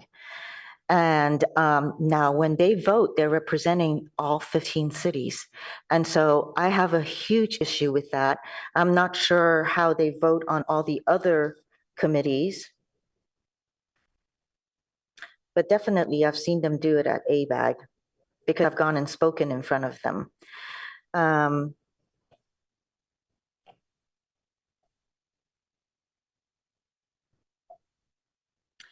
Then I do want to mention that the state has already hijacked much of the city's local governance over its land use and zoning. These mandates are mostly unfunded and require matching funds or are conditioned by local jurisdiction funding. So why are we continuing to allow another regional group to now continue to perhaps even take away more of our local governance? And in some ways, so I think a JPA is a good way to go, but I don't think as it is right now is the right way to do it.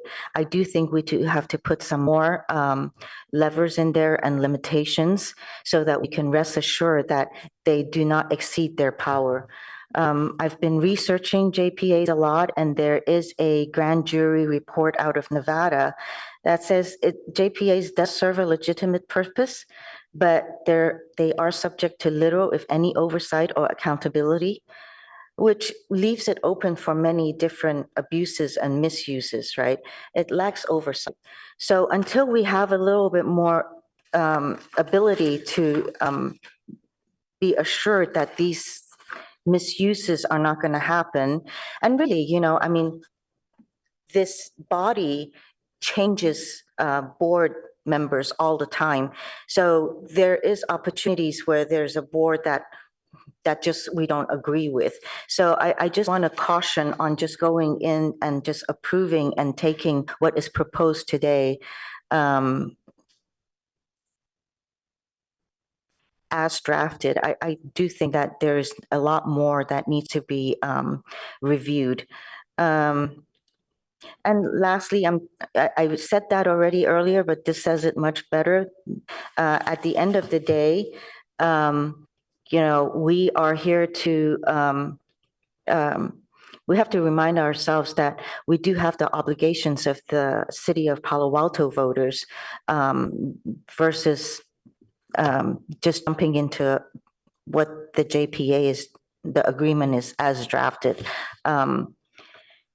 In a way, it does allow the JPA to legally bypass the voting rights of taxpayers, obfuscate the financial transactions real costs, and it's not going to be an acceptable situation for citizens. So I just want to really caution about that without all the recommendations that our city manager and city attorney has mentioned. And with that, I see Councilmember Burt, you have a question. Yes, I just comment. want to briefly respond to a couple of the concerns that you raised. The concerns first about there is some trade-off between having a stronger collective voice versus having a less voice, but it being narrow and limited to your city's perspective. And the question then is, how do you balance those trade-offs? What we, all the concerns that the mayor raised, I didn't hear anything that was specific to the creation of the JPA. They were all concerns over just how the city's association functions, whether it's a JPA or not. So what we have before us tonight is whether it's to be better to be a JPA. But what we haven't addressed is the process by which we would give the feedback on our concerns and what we would like to see addressed in the bylaws versus just saying what we have problems with. And so there are two that that I would advocate that we put out there as requests of the city's association to address in the upcoming bylaws. And one is, and I'll propose these as amendment. One is the voting for taking a position on legislative matters and whether that should be a simple majority or a supermajority. The second is the size and composition of the executive committee and whether that should be expanded beyond 3 members. And so if that's an acceptable amendment, then I can just give one more comment as to what it's about. Yeah, I support the amendment. I'm just kind of curious process-wise, the best way to, maybe if the representative can speak to the timeline of these bylaws and whether this is something that we really need to decide tonight or maybe to be agendized for later. I'll just add that unless we wanted to agendize another council meeting for that purpose, this is the opportunity to give that feedback. We still could do another one and a follow-up, but this is certainly an agendized opportunity for us to give direction on content that we'd like to see addressed in the bylaws. Yep, I agree. So if I may, Mayor, it's this council's prerogative if you want to do it now, Councilmember Burt, and I'm taking notes. I do think the better approach may be once we approve the JPA, then have each council with a representative look at the bylaws, because we currently have bylaws for the unincorporated association. And we're hoping that working with your representatives, we can look at it to see how we can improve it. And the simple versus supermajority would definitely reside in the bylaws. I wanted to clarify your point on the executive committee versus a working committee. The executive committee right now in the JPA, if we have between 8 and 11 members of the JPA, then the executive committee would consist of 3 members. If we have more than 11, so 12 through 15 members on the Cities Association board, then we would have 5 executive committee Oh, I members. didn't appreciate that. So Yes. that's the very thing that I was hoping for. Good. Yes, thank you. Okay. So based on that clarification, I wouldn't feel a need to address the executive committee, number 2 on the amendment. And in the process that was just described, we would have our representative, the mayor next year, who would be looking at the bylaws. Question is, do we want to give any guidance on the supermajority is just one thing? It doesn't prohibit us from deciding to have a follow-up meeting, but if if we have a consensus on that, this is a good opportunity to just put it on the table. Yeah, I'll accept the motion. I guess my only concern is this just now turning into a long, drawn out. Oh, good point. If we get 10 more of these, I'll withdraw. Okay. So yeah, I'll accept.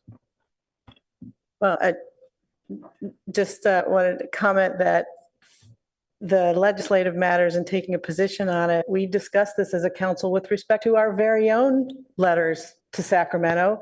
We decided a majority was enough. And our mayor has sent letters to Sacramento with a 4-3 vote.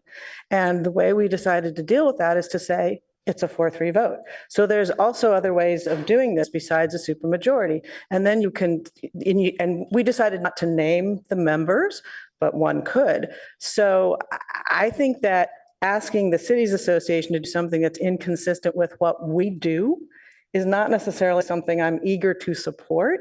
So perhaps before I decide whether I want to Well, the accept amendment this, doesn't say that. No, I'm happy to.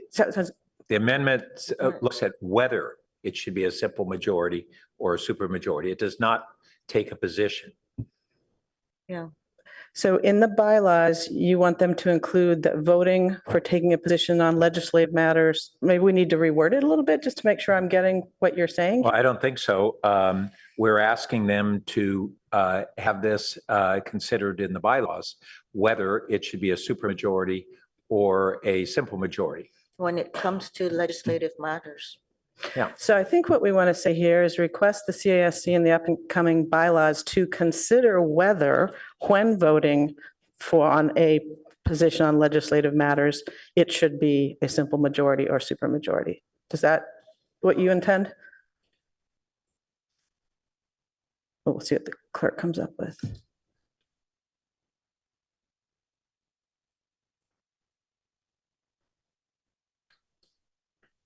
To consider when voting? Sorry, to consider whether it should be a simple majority or supermajority when voting for taking a position on legislative matters. We can take the number 1 out. We don't need 1 anymore because we no longer have a 2. That'll help with this sentence. Thank you.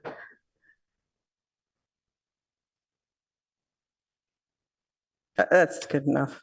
I think that does it. That request is in there to consider. What I'm going to, if we can just take that last phrase, just that whether it should be a simple majority or supermajority when voting on taking a position on legislative matters. Just trying to flip the order of that, and then it works. Let's carve it in 2 sentences. So after drafted and say request. Well, if we, okay, if you just take it out and now see if that reads okay to you. Yeah, That's separate issue from end the first sentence after the word drafted Yes, yes, and agreed. begin the next sentence with the word request.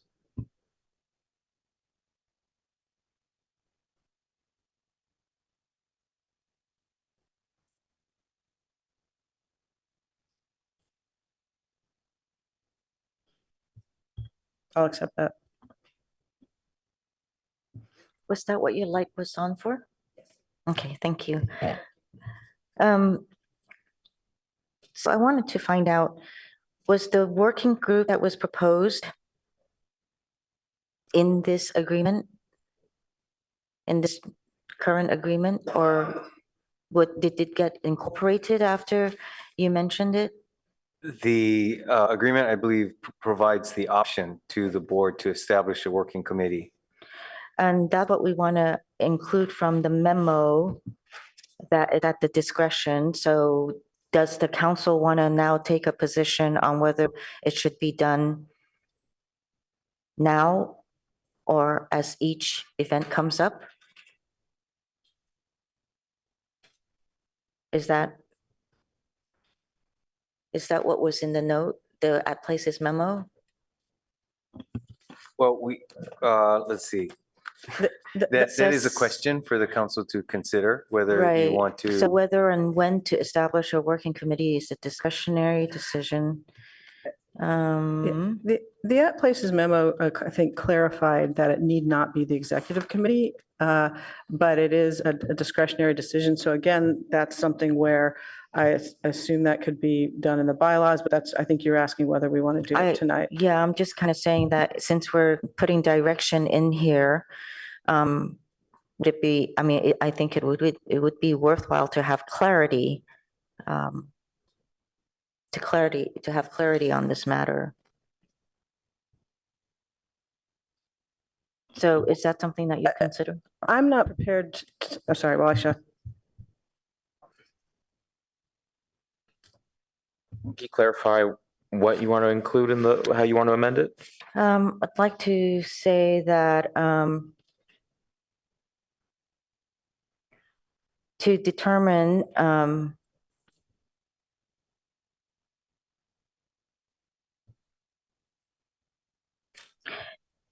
to establish a standing committee called the Working Group that will consist of 2 persons of city staff. Is it city staff or managers? Well, once again, it could be either. And so it's a question of how much specificity the council wants to communicate. If, as we put in our staff report, that a working committee comprised of staff member agencies be required as advisory to the board. That's the specific statement we include in our staff report. Did you catch that, Madam Clerk? Just to put it on the board so the maker of the motion can see it. Did you intend for what the city manager to say to be in the motion, or this more specific 2 persons? Well, you have 2 persons if they're staff. So can you ask your question The again? city manager just reiterated what was in the staff report, and I'd be more inclined to support not trying to dictate the exact composition at this point in time. Right. So the city manager, you want to repeat what you said? It's there on the bottom. No, it's not. I don't think so. Right, it would need to be revised slightly. I'm trying to reconcile it with the same wording used in earlier, but maybe I'll give up on that. That a working committee comprised of staff members from member agency, or sorry, staff from member agencies be required as advisory to the board.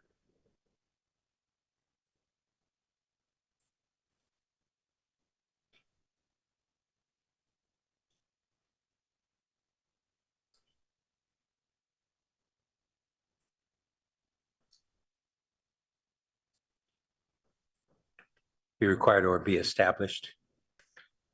You say it? Yes. Yeah. change required to establish? Advisory.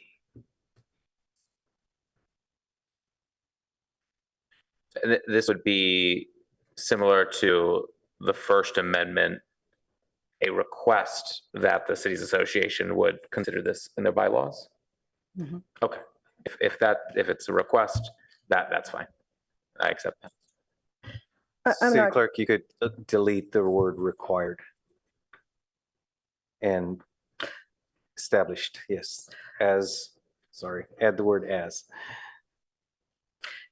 Okay, thank you. And the vice Well, I mayor's just need the comment. first.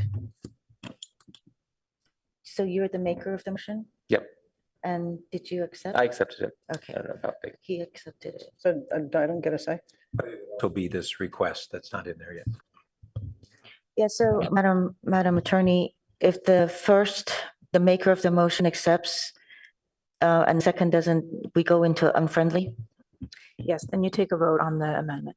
Okay, okay, so, you So- don't accept. So I don't accept because I'm not prepared tonight to ask the committee necessarily to consider this particular configuration because I believe that would tie its hands. I know we would be talking about it later, but I believe they're providing for flexibility in that this is an option that we asked them to include and they did. And I think that's far enough for now. I don't accept that amendment and I would like to call the question. Second. Okay. So let's take a vote on it.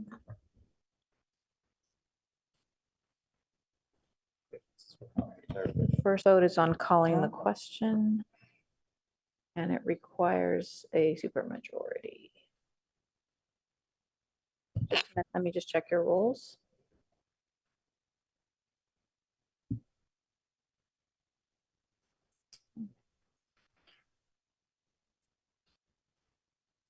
I'll just say that I think it's a fine thing to discuss when we get to the next stage, but I just think discussing all of this tonight with one of the 15 cities isn't necessarily the way to go.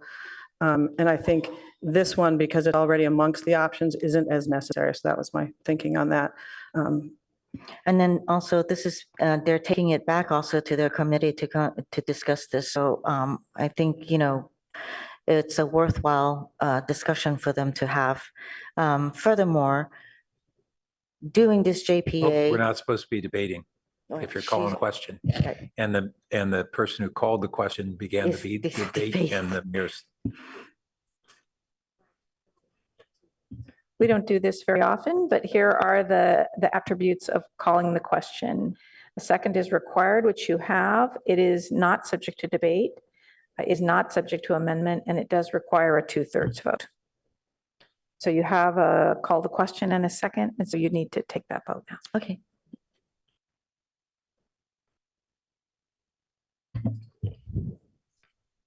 Vice Mayor Stone, No. Councilmember Burt, Yes. Councilmember Vinker, Yes. Councilmember Lithcott Haynes, Yes. Mayor Ku.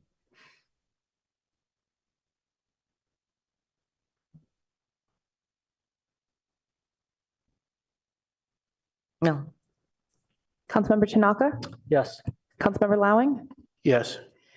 motion carries 4-2, 5-2. 5-2, excuse me. Okay, now we vote on the amendment. Yes, motion carries.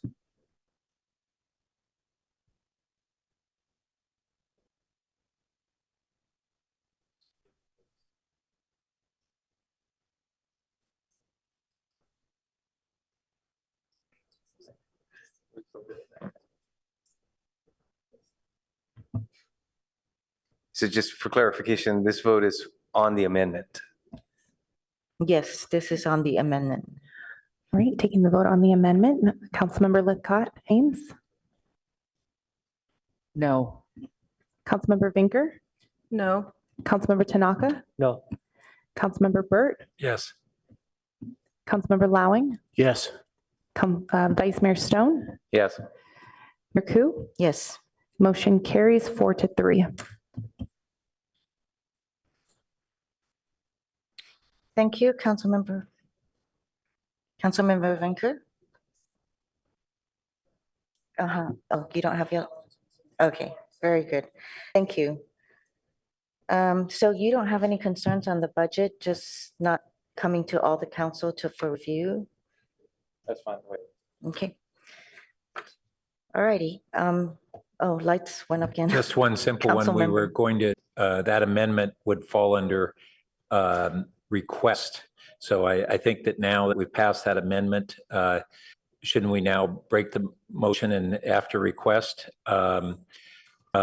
indent that as a paragraph and then number these 1 and 2? So request that colon. So that would be, yeah. Is that correct?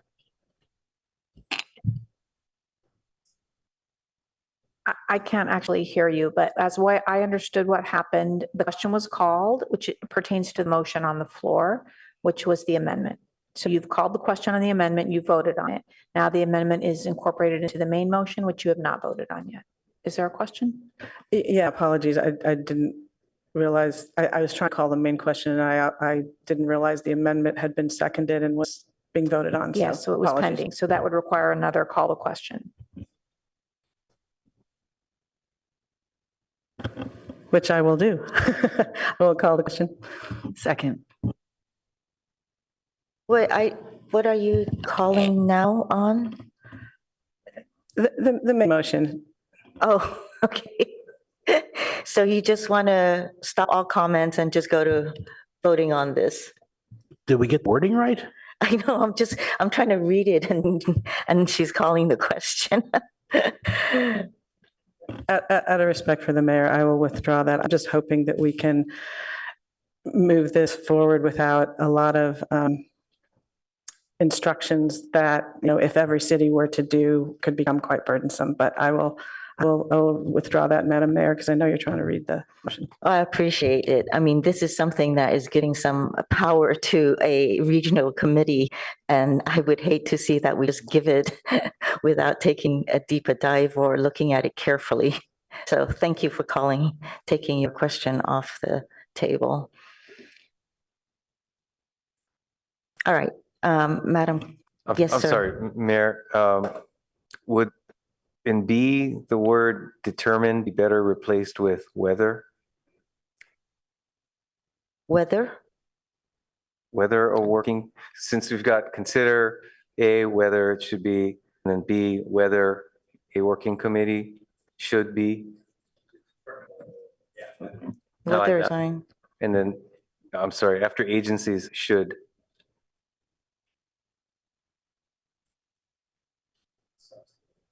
Thank you.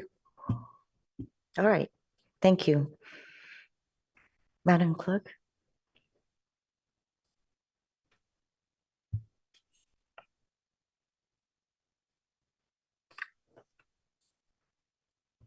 Councilmember Lowing, Yes. Mayor Ku, Yes. Councilmember Burt, Yes. Councilmember Tanaka, Yes. Vice Mayor Stone. Yes. Councilmember Vinker, Yes. Councilmember Lithcott Hames, Yes. motion carries unanimously. Thank you. Thank you for being here tonight, Councilmember Flager and former Vice Mayor Jones. Have a good evening. This concludes the JPA item, and we move to our next item, which is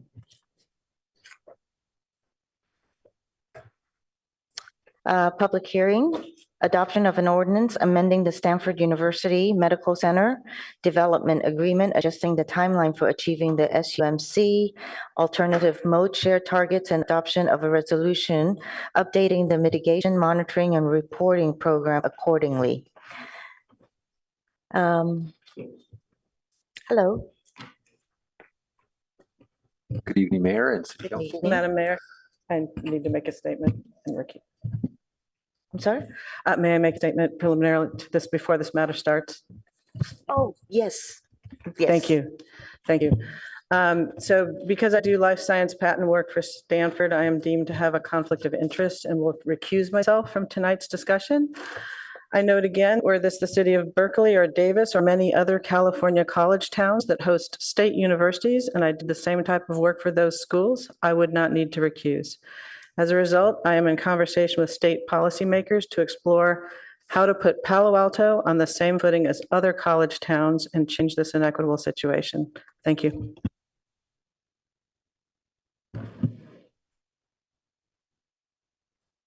Okay, thank you, Mayor and City Council. Jonathan Late, Director for Planning and Development Services. I'm joined by Rebecca Atkinson, planner with our department. She's going to lead the presentation for this. Ms. Atkinson. Thank you. Good evening, City Council. I'm Rebecca Atkinson, planner, and thank you for the opportunity to do a brief presentation. Tonight, we are discussing a proposed amendment. Next slide, please.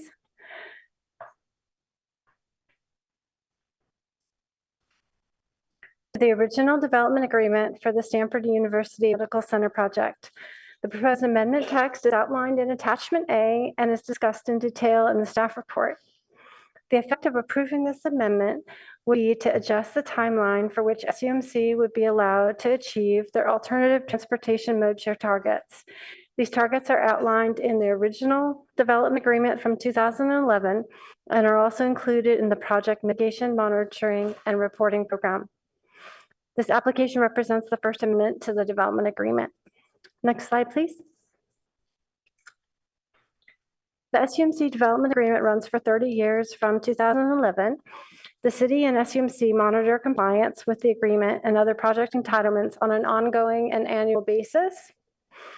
By the time the COVID-19 pandemic began in March 2020, SUMC had already achieved and surpassed their 2021 target of having 33% of their employees using alternative transportation modes for their commutes.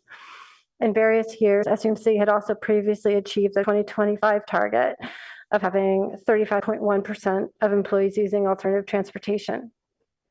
Despite maintaining implementation of their required transportation demand management program, SUMC saw a decrease in alternative transportation usage and also estimated that it would take time to recover previous usage rates. SUMC filed a claim of permitted delay under the force majeure clause in the development agreement in 2022 and also filed this application for a development agreement amendment. Next slide, please. This slide shows the alternative transportation mode share targets under consideration tonight. As mentioned before, they are the 2021 target of 33% of employees using alternative transportation and the 2025 target of 35.1% of employees using alternative transportation, such as walking, cycling, use of transit, and telecommuting versus commuting alone by car. Next slide, please.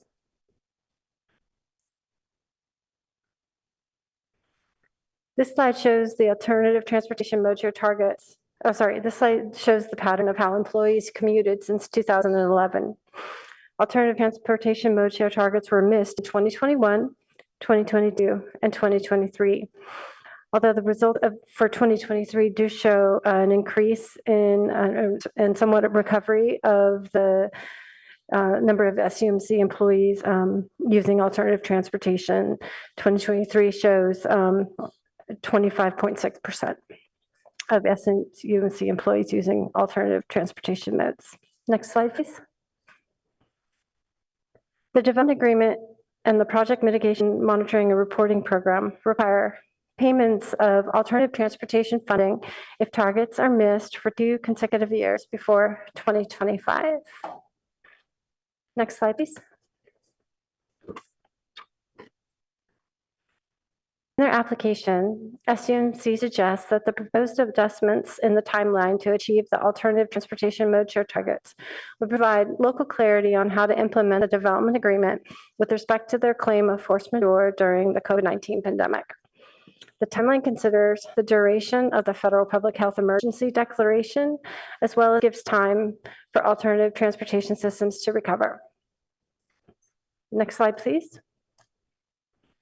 As outlined here, the proposed amendment is limited to 2 sections in the development agreement. Given that the federal public health emergency expired in 2023, the application proposes achievement of the 2021 target by 2024 and achievement of the 2025 target by 2028. Given that the SUMC proposed amendment was to be considered, Staff suggested the inclusion of a cost escalator on any alternative transportation funding payments in the future if relevant, as well as a minor change to clarify spending flexibility. Next slide, please. Staff recommends the actions outlined on the slide and in the staff report, including finding that the proposed amendment is consistent with the project EIR, adopting the ordinance, attachment A, with the amendment text, and adopting a resolution, attachment B, that updates the MMRP to be consistent with the amendment. Thank you. Thank you, Mayor. That concludes our report. Thank you. Do we have to go to Stanford?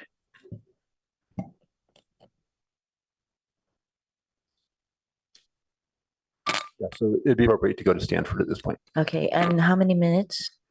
It's an application for an amendment, so I think 10 minutes is your typical. For the applicant? Yes. Okay, thank you.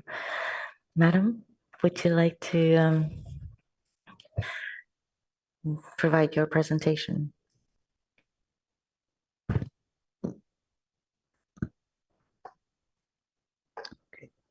Good evening. My name is Rachel de Guzman, and I'm the Vice President of Planning, Design, and Construction for Stanford Medicine. And that includes both Stanford Healthcare and Stanford Medicine Children's Health, and which is commonly referred to as the hospitals.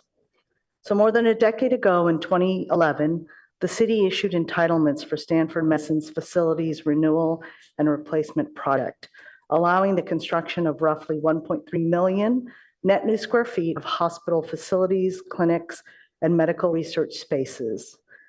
This has enabled the hospital to optimize the delivery of healthcare services to patients and to maintain their position as leading providers of world-class healthcare. From the early planning phases of the project, potential transportation impacts were carefully considered. And central to the hospital's transportation impact mitigation strategies was the development of an enhanced transportation demand management, or TDM, program. This encouraged hospital employees to commute by other modes than a single occupancy vehicle.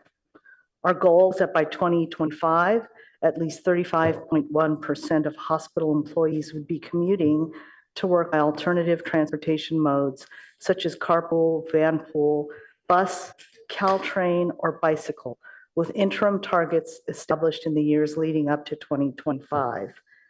The key elements of our enhanced TDM program, as well as our alternative mode shared targets, are formalized in our development agreement with the city. If we could go to the next slide.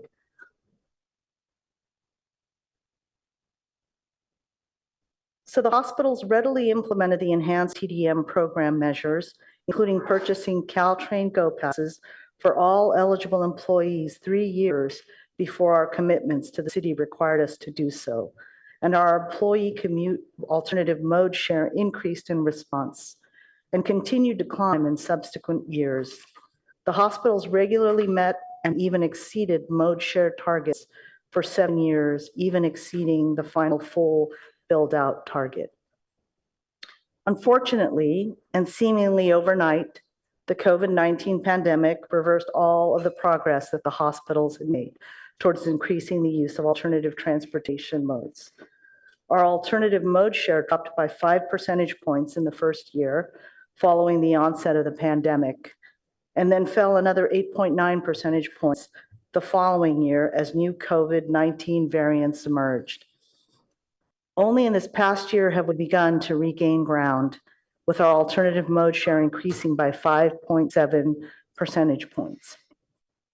Now you'll see on the chart that we did see a bit of dip in our alternative mode share pre-pandemic, and we've identified that among new hires, the drive alone rate was higher.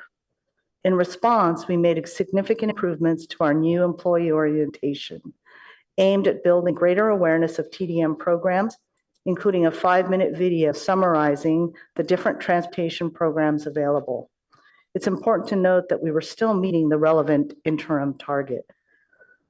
The hospitals were uniquely challenged during the pandemic period, We played a central role in the community's responses to the COVID-19 pandemic, and our employees continued to safely provide exceptional care to residents of Palo Alto and surrounding communities. The hospitals also accepted patient transfers to relieve regional hospitals during the pandemic and have provided community vaccination and testing sites throughout the Peninsula, South Bay, and East Bay. Our employees on the Palo Alto campus must largely perform their work in person. Given the nature of healthcare work, and unlike many other sectors, remote work options are simply not an option for many healthcare roles. For our employees who are required to report to work in person throughout the pandemic, pursuing alternative commutes became more challenging. Transit operators scaled back their service and capacity. There was also widespread fear that using public transit would increase one's chances of contracting COVID-19. And for hospital employees, the burden of the pandemic was unique.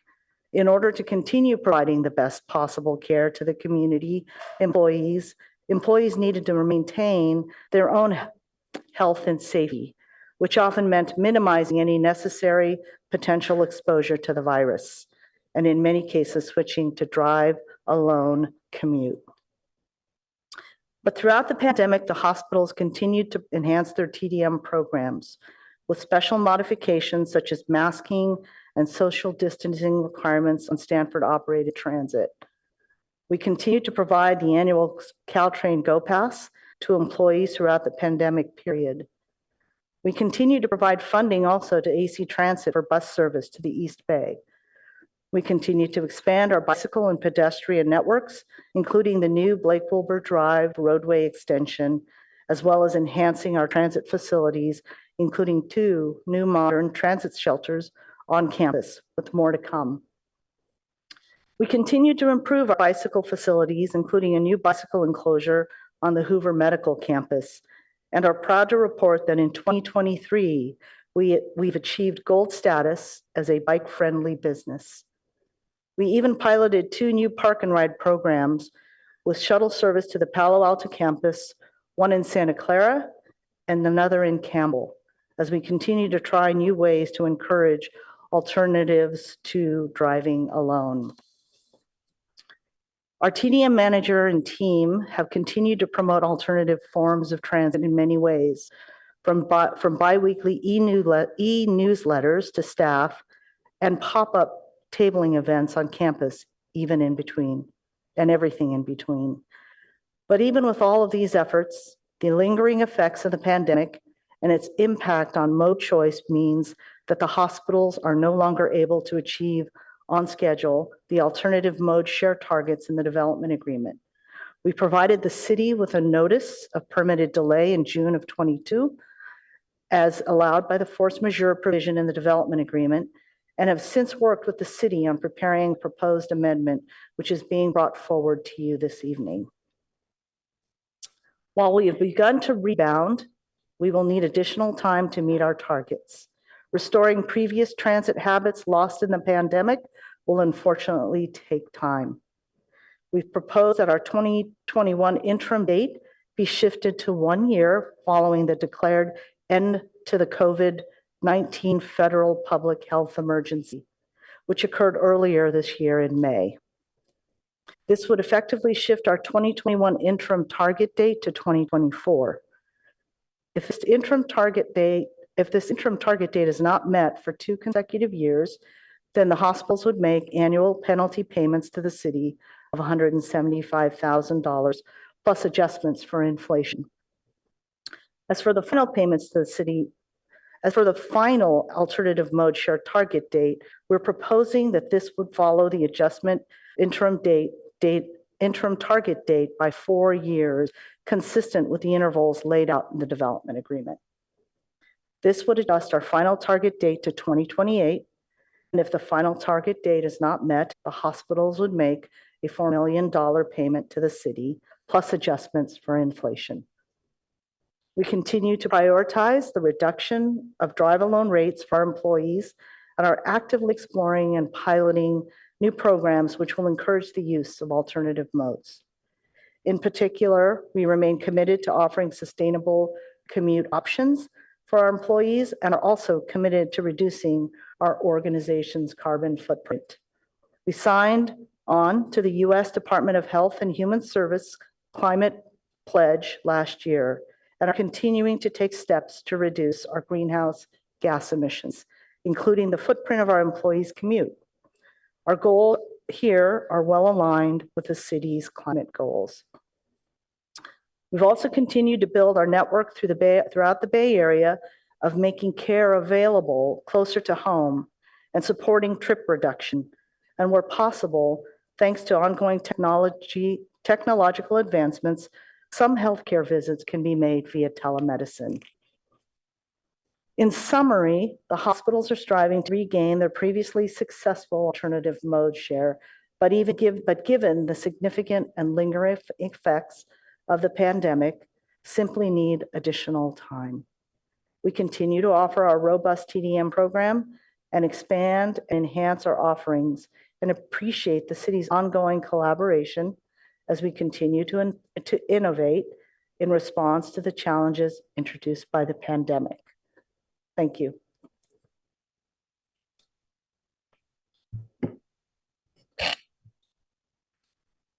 Get done. All done? I am all done. Thank you so much. All right, let's bring it back to council for questions. If there's any. Councilmember Burt? Thank you. Oh, and may I direct the question to Stan? Yes, please. Thank you. So you had said that the hospitals had made steady progress for 7 years, but I think from the data, we actually saw that there was significant progress for 5 years and then 2 years of decline. And that decline actually took us back all the way to essentially the 2013 level, all pre-COVID. And so I appreciate that the impact of COVID has been significant and that its effect lingers, even though we are past the stated emergency. But I wanted to understand to what degree you really have understandings of what caused that decline. I know that you mentioned this training of new employees in a 5-minute video. Do you have data on how effective that was on changing the mode share of new employees versus before that change occurred? I will ask if I can have Molly join us for questions. She has much of the detail.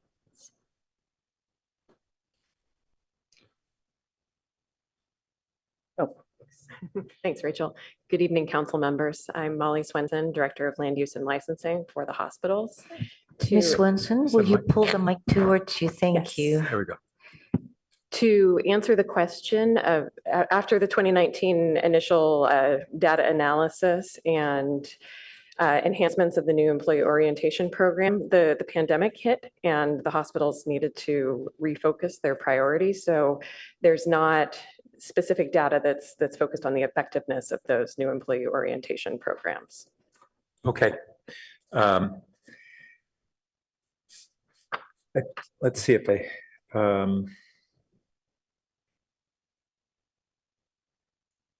Well, I guess the other thing I wanted to understand is whether they're new employees or ongoing.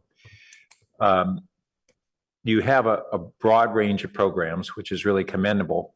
What we've seen with our Palo Alto Transportation Management Association was far and away the most effective approach was really a retail approach of having groups of employees sitting down and having their hands held, basically of finding out what they're doing, how they're getting work now, and then providing to them the best alternative out of the palette of options that we have.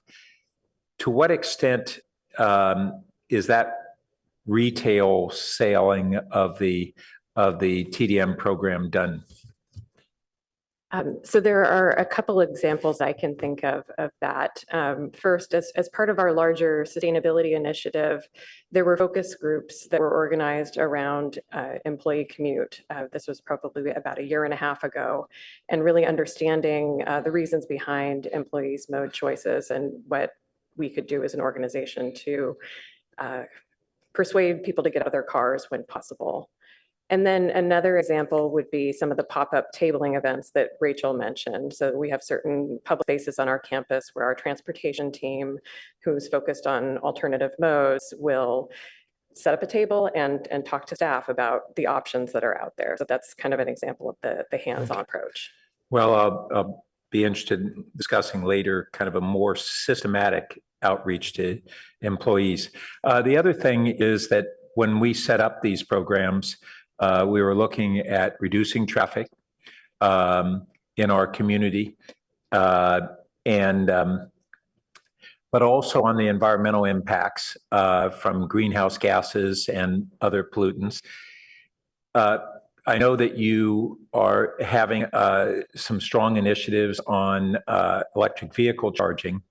Do you have any data on EV adoption rate by employees and how if they're taking taking cars to work, whether they're even ride sharing or individual driving, what portion are using what type of vehicle? We are beginning to collect that data as part of our annual commute survey, and that is being used to inform our greenhouse gas reporting.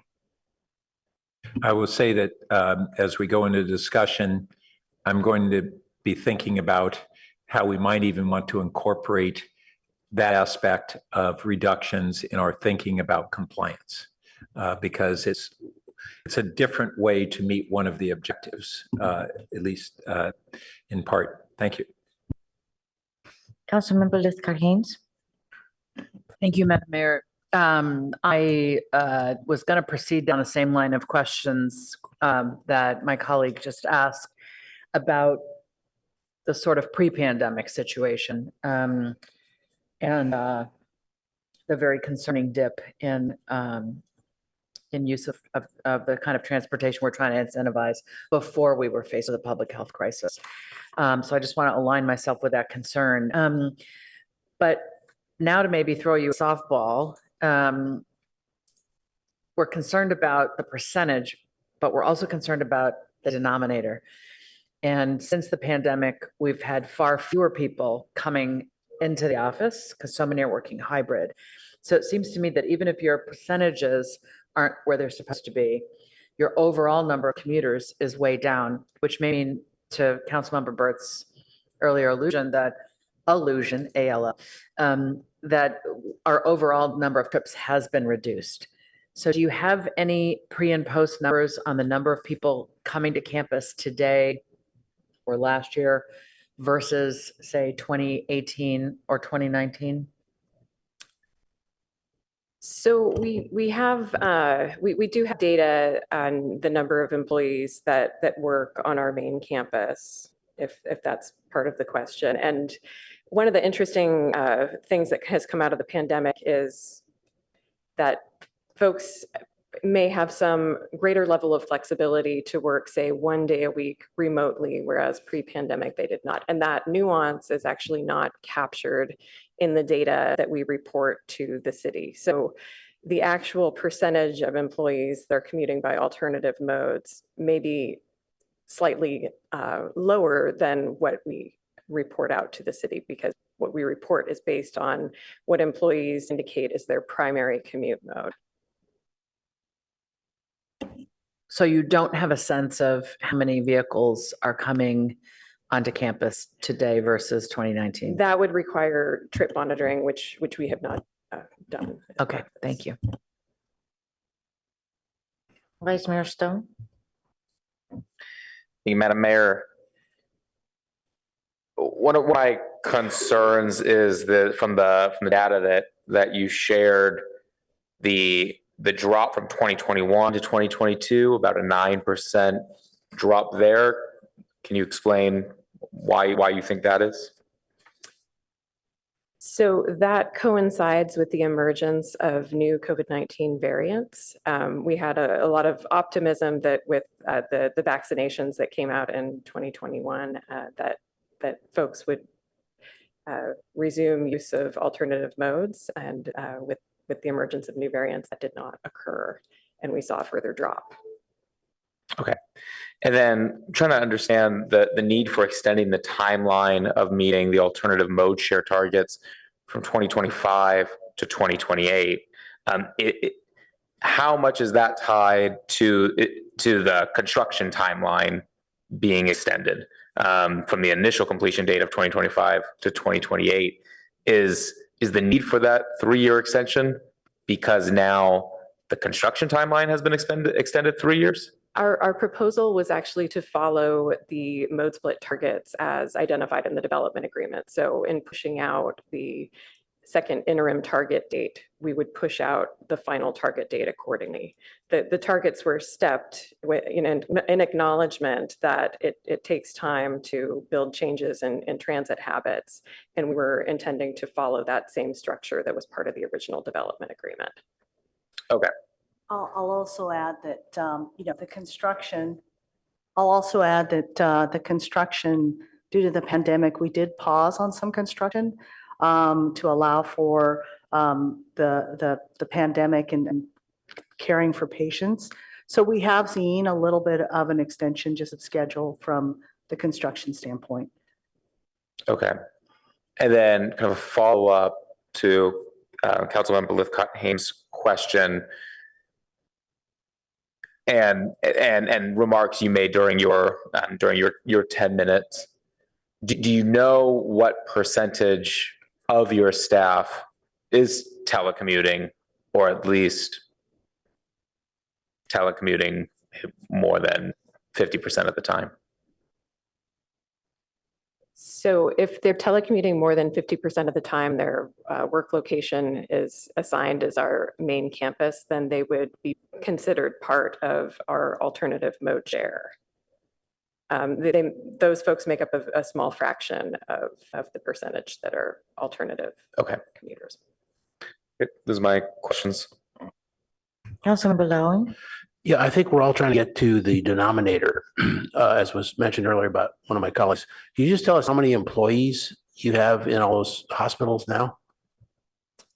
On the main campus, within the development agreement area, there are approximately 13,000 employees.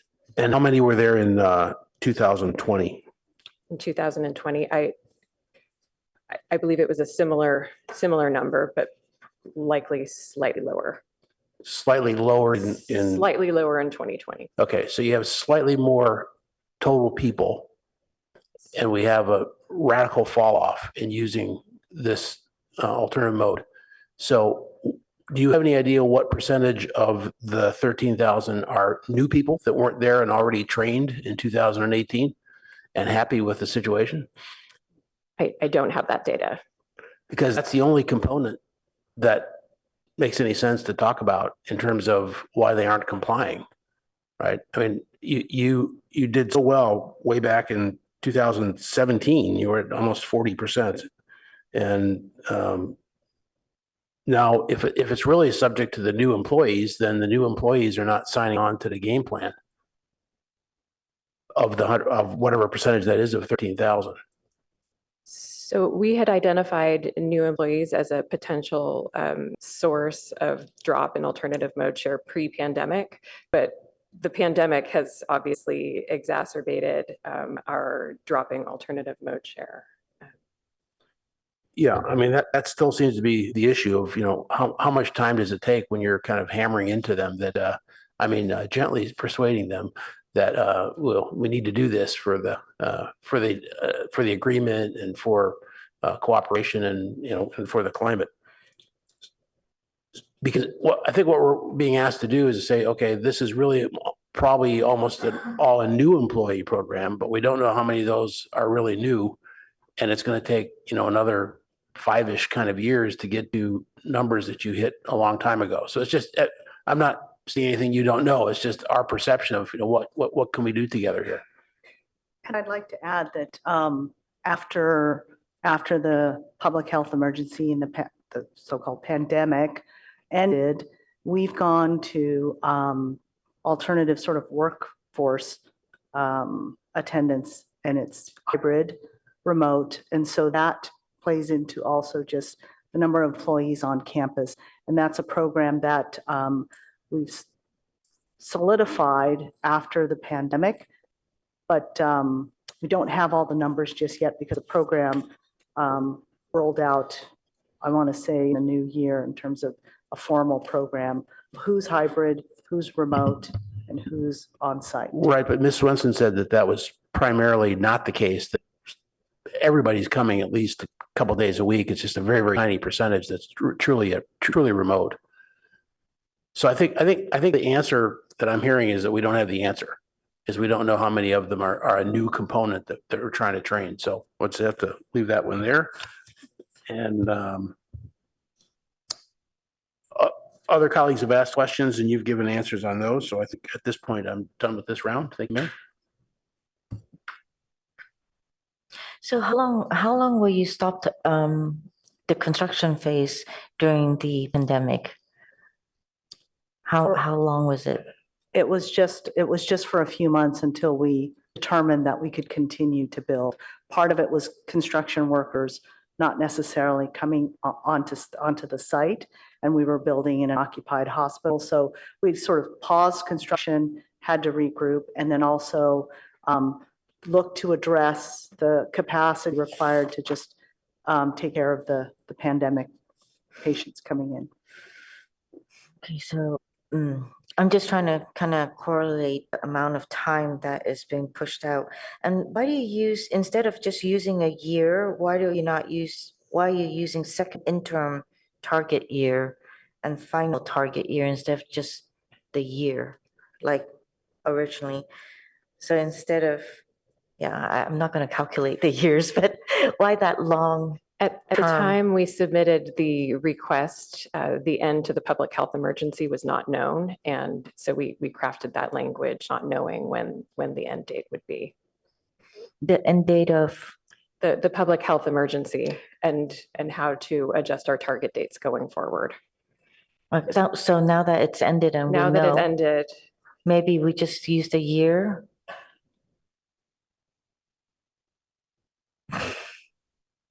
I would defer to our council on that.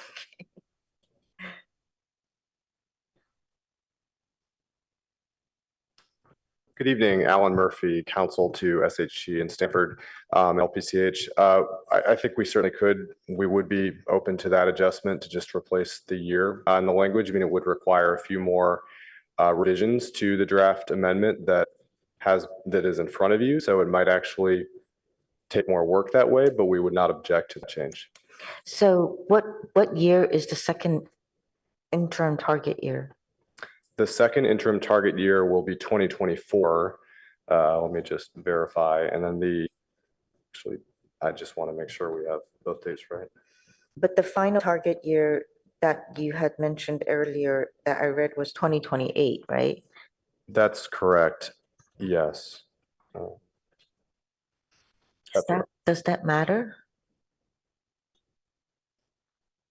It doesn't matter it's just having clarity in the terms of the development agreement is what we're seeking. I think anybody reading it would be guessing, what is second interim target year? Or what is the final target year if they don't read the whole report? I think most of my questions have already been answered.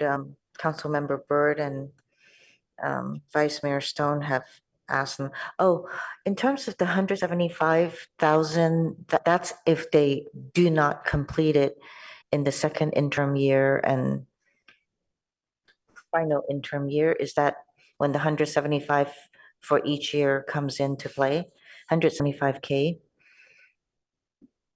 So if in the reporting year, they miss a target, and there was no previous miss in the target, then that would be considered a first year, and you just continue to monitor and coordinate. In the second year, the second consecutive year that a target is missed is when the first 175, and as proposed with a cost escalator, that would be in effect. And if it happened a third year, then a second payment would be applicable.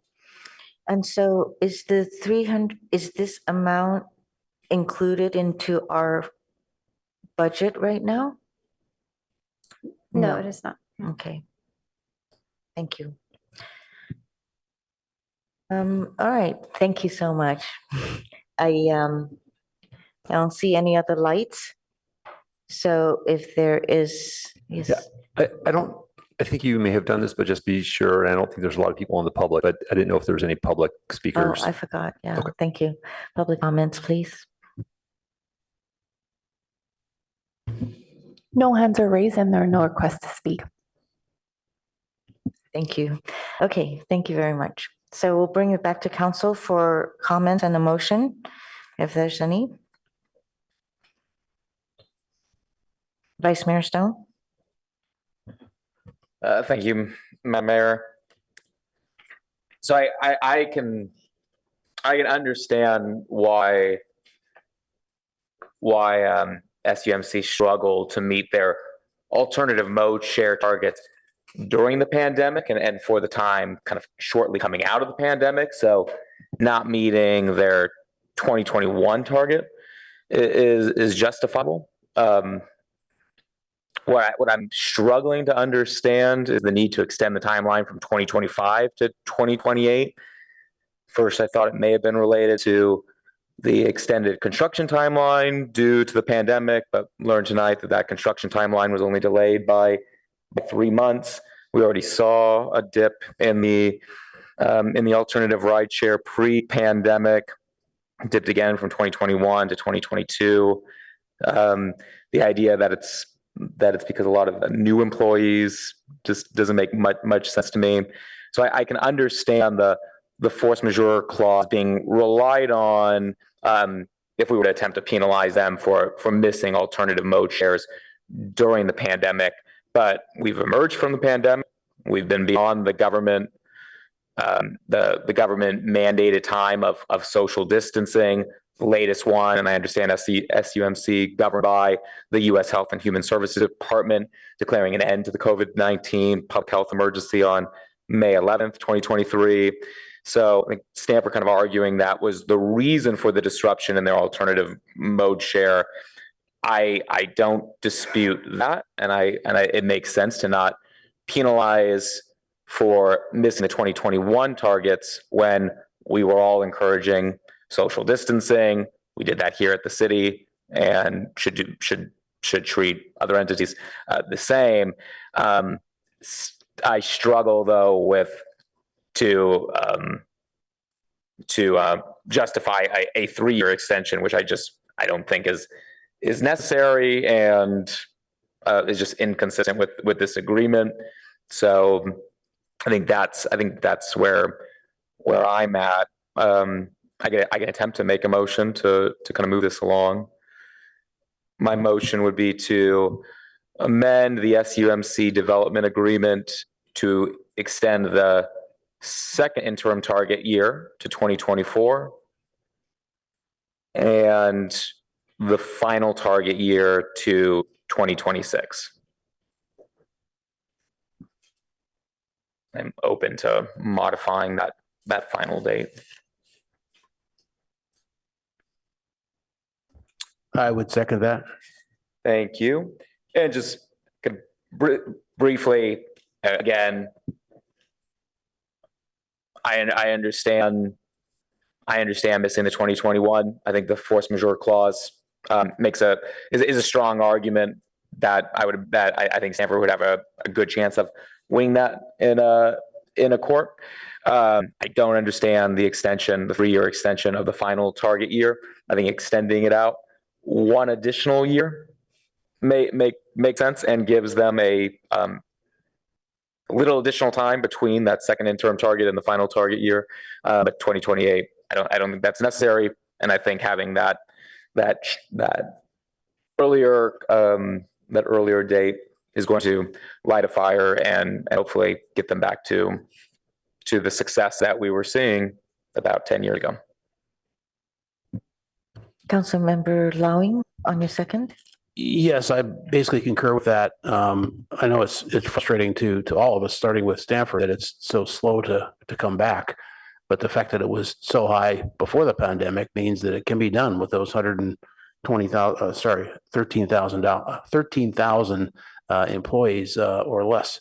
So I'm totally supportive of a delay, and I think this seems reasonable. I think there are some other things that we might be able to help you with in terms of doing some things that, Councilmember Burt's very on top of some of these things that we've done, and the Palo Alto TMA as well can help with some of this sort of retail, effectively knocking on doors to get people to comply.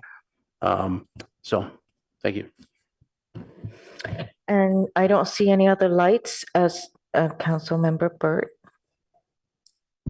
Thank you. Just to make sure I'm clear, so under the initial agreement, the second interim target date was initially 2021. Okay. I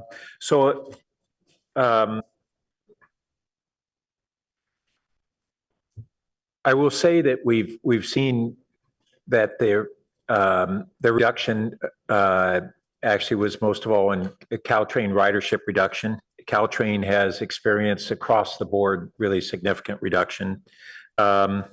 And what's going to be happening next September, over the course of 2024, we'll be transitioning to the electrified train system. And by September, it's scheduled and looks like it's going to stay on the schedule to be fully electrified, and at the same time to go to the new service model, which provides fewer trains at the peak hours than we once had. We were 5.5 and we'd go down to 4, but that means it's a kind of a nominal difference in wait time during peak hour. But what's important is that it's going to spread service, better service throughout the day from 5 in the morning to after midnight. And a dilemma for hospitals is they have shift workers who are there 24/7. And so that's going to be a boost of an uncertain impact, but Caltrain's expecting a step jump in ridership at that time.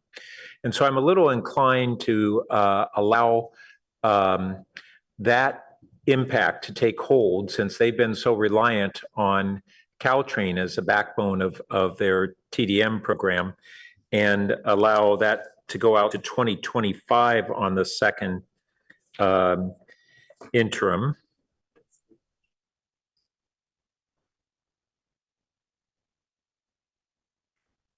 I think I get it. Thanks. And so I want to see if the seconder is receptive to that modification for that reason, or that maker, excuse me, and the seconder. No, the interim target to 2025 to allow for the new Caltrain service to have an impact on that year. That was the one that I was more confident in, with the date was 24, given that is the staff recommendation on that year. Oh, that was the staff recommendation? Was the 2024 for the second interim target. Oh, I misunderstood that. I'm sorry. All right, then I'll stay with that. I'm sorry, I misunderstood it. The other thing that I wanted us to think about is with the Stanford Community Plan that was just adopted, one of the things that we were looking at was to what extent to allow Stanford's trip reduction efforts to be applied elsewhere in the community. And as I think about if the hospital should fall short where we would want to apply those funds, we have broad discretion apparently, but I wanted to put out there for consideration of the council first, whether we want to look at the same geographic area of basically the west of El Camino in the Stanford commercial areas, where there's not only the hospitals, there are still a good number of independent medical providers, and then we have Stanford Shopping Center which apparently does not have a TDM program of its own. Within there are small businesses, which is where we've really seen the greatest impact of our TMA. Interestingly, that those small business service providers tend to have the highest car use of the kind of range of employees. So those are the ones we really want to target, and they're the ones who benefit most from a subsidy and a transit program. And so I just want to put out there an interest in, if there are penalties, to focus those on the same geographic area as a first priority, and perhaps use our TMA as the vehicle to do that. So on that note, I think I'm willing to support the motion. Mayor, Yes. if I can interject before the continued discussion. Vice Mayor Stone, when you made your motion, I just wanted to make sure that you also intended to include the other parts of the staff recommendation related to the compliance with the environmental review and updating the resolution related to the MMRP. Yeah, as long as it's consistent with the direction here, then yeah, that was my intent. Okay. Thank you for catching that. So great. So I think the clerk will has now, oh wait, yeah, if you can go back to what you. So now if you look at the recommendation, your motion is embedded in number 2, and the staff recommendations are 1 and 3. 2 is modification that you had suggested. Great, thank you. Thank you. Councilmember Lowy. Councilmember Burt, was your suggestion to put that into the motion and apply it to the first target date? Let me ask staff, because the agreement gives a great deal of discretion on how it's used. Would that, I don't want it to be necessarily a binding direction, but it was as a guidance of how we would prefer use of those funds if should they occur. Great, thank you. So I'm going to invite Sylvia Starlack to join us. She's the Transportation Planning Manager. Ms. Starlack. Thanks. Good evening, council members. I heard the request, and that falls within the uses that are listed or that are described in the development agreement, and I think that makes sense. So I would agree with that request. Okay, so then I would add then as an amendment that. Doesn't that mean we don't need an amendment because it's already set up that way? Oh, I thought you was saying that it does fall within that discretion. Right. And the question of whether we as a council want to give this a direction. So staff, as it's written, staff could choose to do that or might use it anywhere else for a whole range of purposes. Sure. Yeah. Yeah. Okay. So then the amendment would be to prioritize use of any are they fines, or how do we describe them? They're described as payments. Payments to the city for trip reduction to have a prioritized use in the northwest commercial areas of the city, meaning the hospital area and the shopping center area.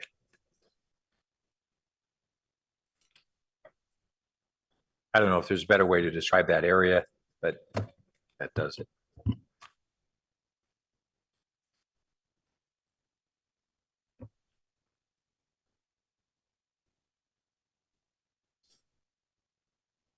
Yeah, but I'm fine with that in spirit, especially as long as staff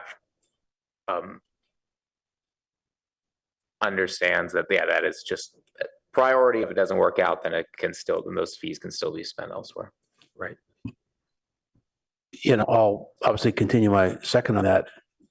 Also stating to Stanford that we don't want that money. We want you to succeed with the TDM. So.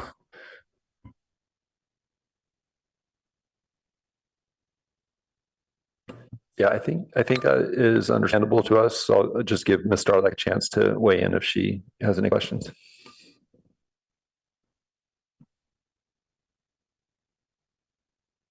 I understand it. I don't have any questions. Thank you.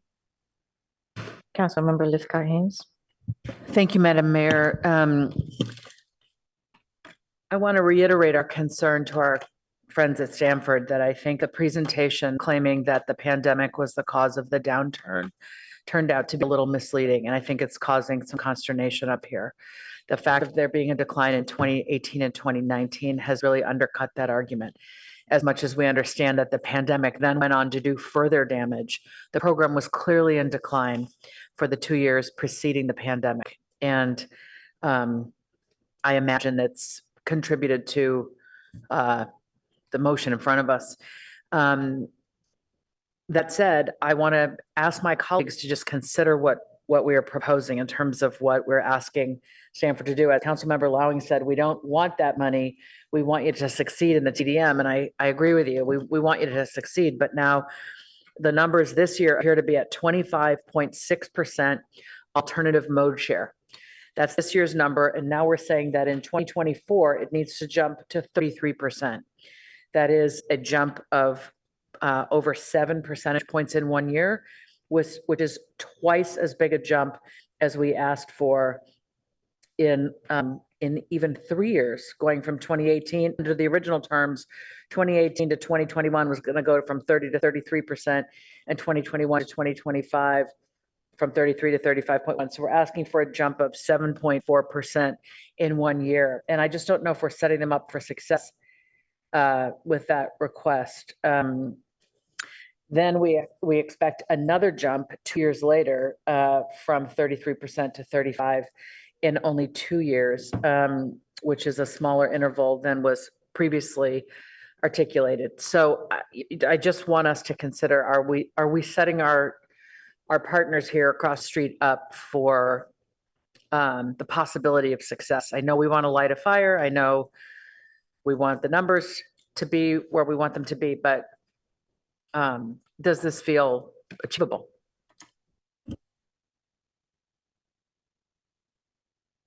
Councilmember Tanaka. Yeah, actually, I had some of the same concerns. So I wanted to ask staff, maybe a transportation official, is this achievable? Because I think what's important is, I agree with my colleague, we don't want the money, we want Stanford to achieve this, but I just wonder, is this achievable given kind of what's happened so far and given the history? I worry that we're saying something that may be impossible to achieve. And I don't know if staff could comment on this. So, Ms. Starlight, I'll start with a observation, and I'll ask my colleague next to me to correct me if I'm wrong. But to that question, to both questions, really, I believe 2024 would be the first missed year target, and there would be no financial penalty associated with that. There would be monitoring. And if it was missed again in 2025, that would be the second year. And that's when the penalty would kick in. And so, and that's set forth in the DA, where it talks about if the applicable interim target is not met for any 2 consecutive years prior to 2025, and that's when the penalties kick in. So I'm not sure if that gives you some comfort in that, but Councilmember Tanaka, that's the same response to you as well. So they have 2 years to meet that, Well, that I know threshold. that. I guess before I'm penalty. asking you, I mean, you guys have been in business transportation for a while. Is this achievable? I mean, So, yeah, so Ms. Starlak, in terms of the numbers and the alternative mode share percentages that are required for 2024 would be 33%. You have a perspective to offer on that? It's, I don't run the hospital TVM program. I think this is a question really for Stanford to answer. They have done it in the past. They've done a great job in the past, but this is a different environment, and I would defer to their staff. So I think, to the transportation manager's point, we have been successful. We can do it. I think that what we're asking for is just a little bit more time to do it. When you look at sort of the alternative mode share targets in the development agreement, our baseline at 22.9%, that was 2006. In 2018, we hit 30. That was an increase of the 7%. So it did take us a little while in the beginning. And I think that's the reason we're asking for the time. You've agreed to, or you're discussing the interims, the second interim at 2024. Our request is to also increase the final interim to 2028 to give us the time, because we have been able to do it. And I think that's really all we're looking for. We plan to do it, and it's just a matter of how quickly we can do it. So I realize staff doesn't want to answer the question, but let me ask it a different way then. How is the city doing in our own, we're trying to encourage people to also, don't drive alone, all that kind of stuff. How are we doing in that? I mean, we got hit by the epidemic like everyone else. So how's the city doing? I mean, I'm just trying to see this as a reference point to what Stanford's trying to do. Can staff comment on that? I don't have data on the city's trips tonight. I'm not prepared to answer the city's about the city's TDM efforts tonight. I would say, however, that Stanford Hospital or Stanford Healthcare is uniquely qualified and resourced to do this work because it's their employees. They've been working hard at this. They are now a gold level bicycle friendly hospital, which is a rare and amazing achievement. We are also a gold friendly city. We are a gold level bicycle friendly city.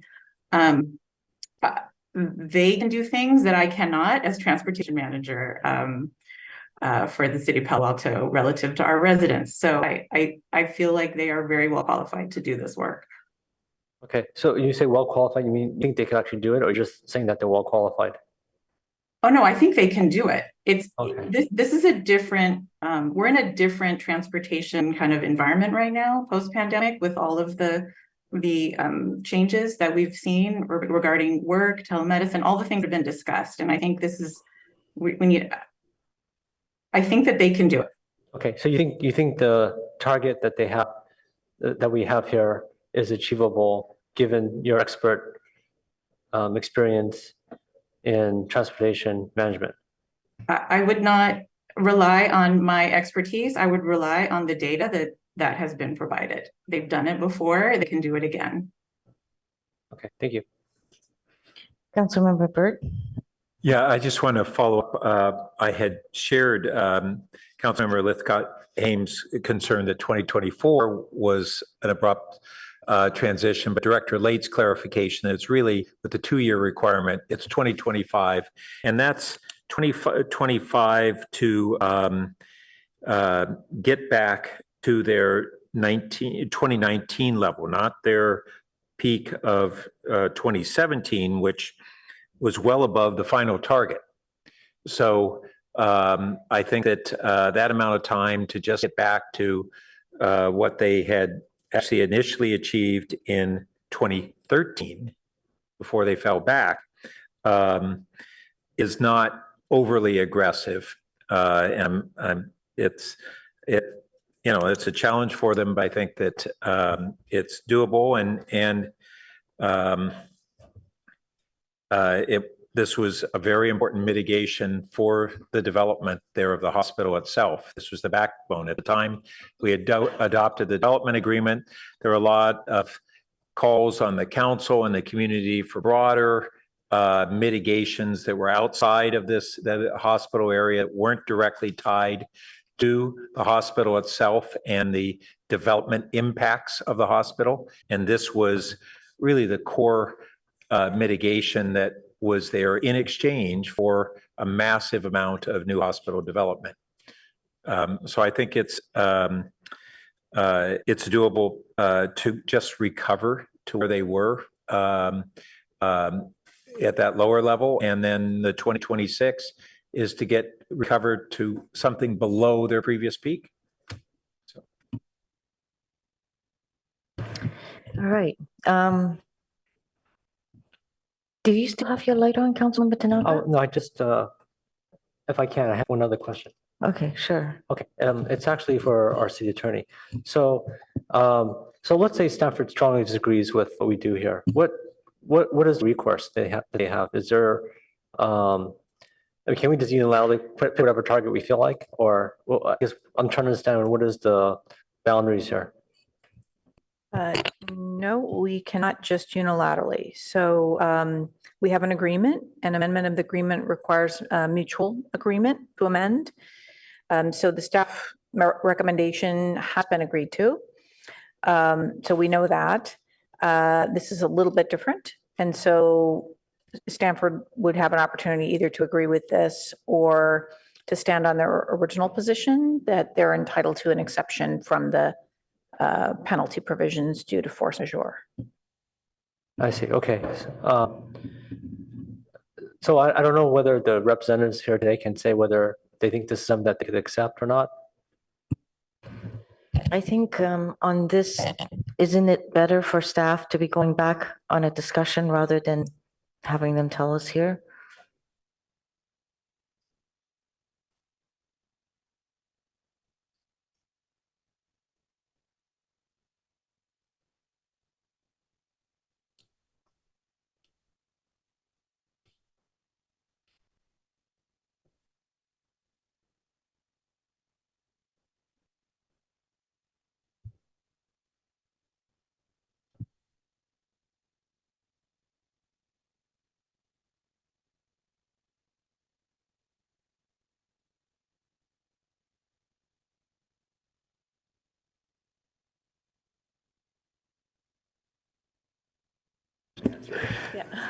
To respond to your question, Mayor, I don't think staff would have really anything further to discuss or negotiate beyond what is proposed in this motion. So as was noted earlier, may be appropriate to get an initial response from Okay. Stanford representatives.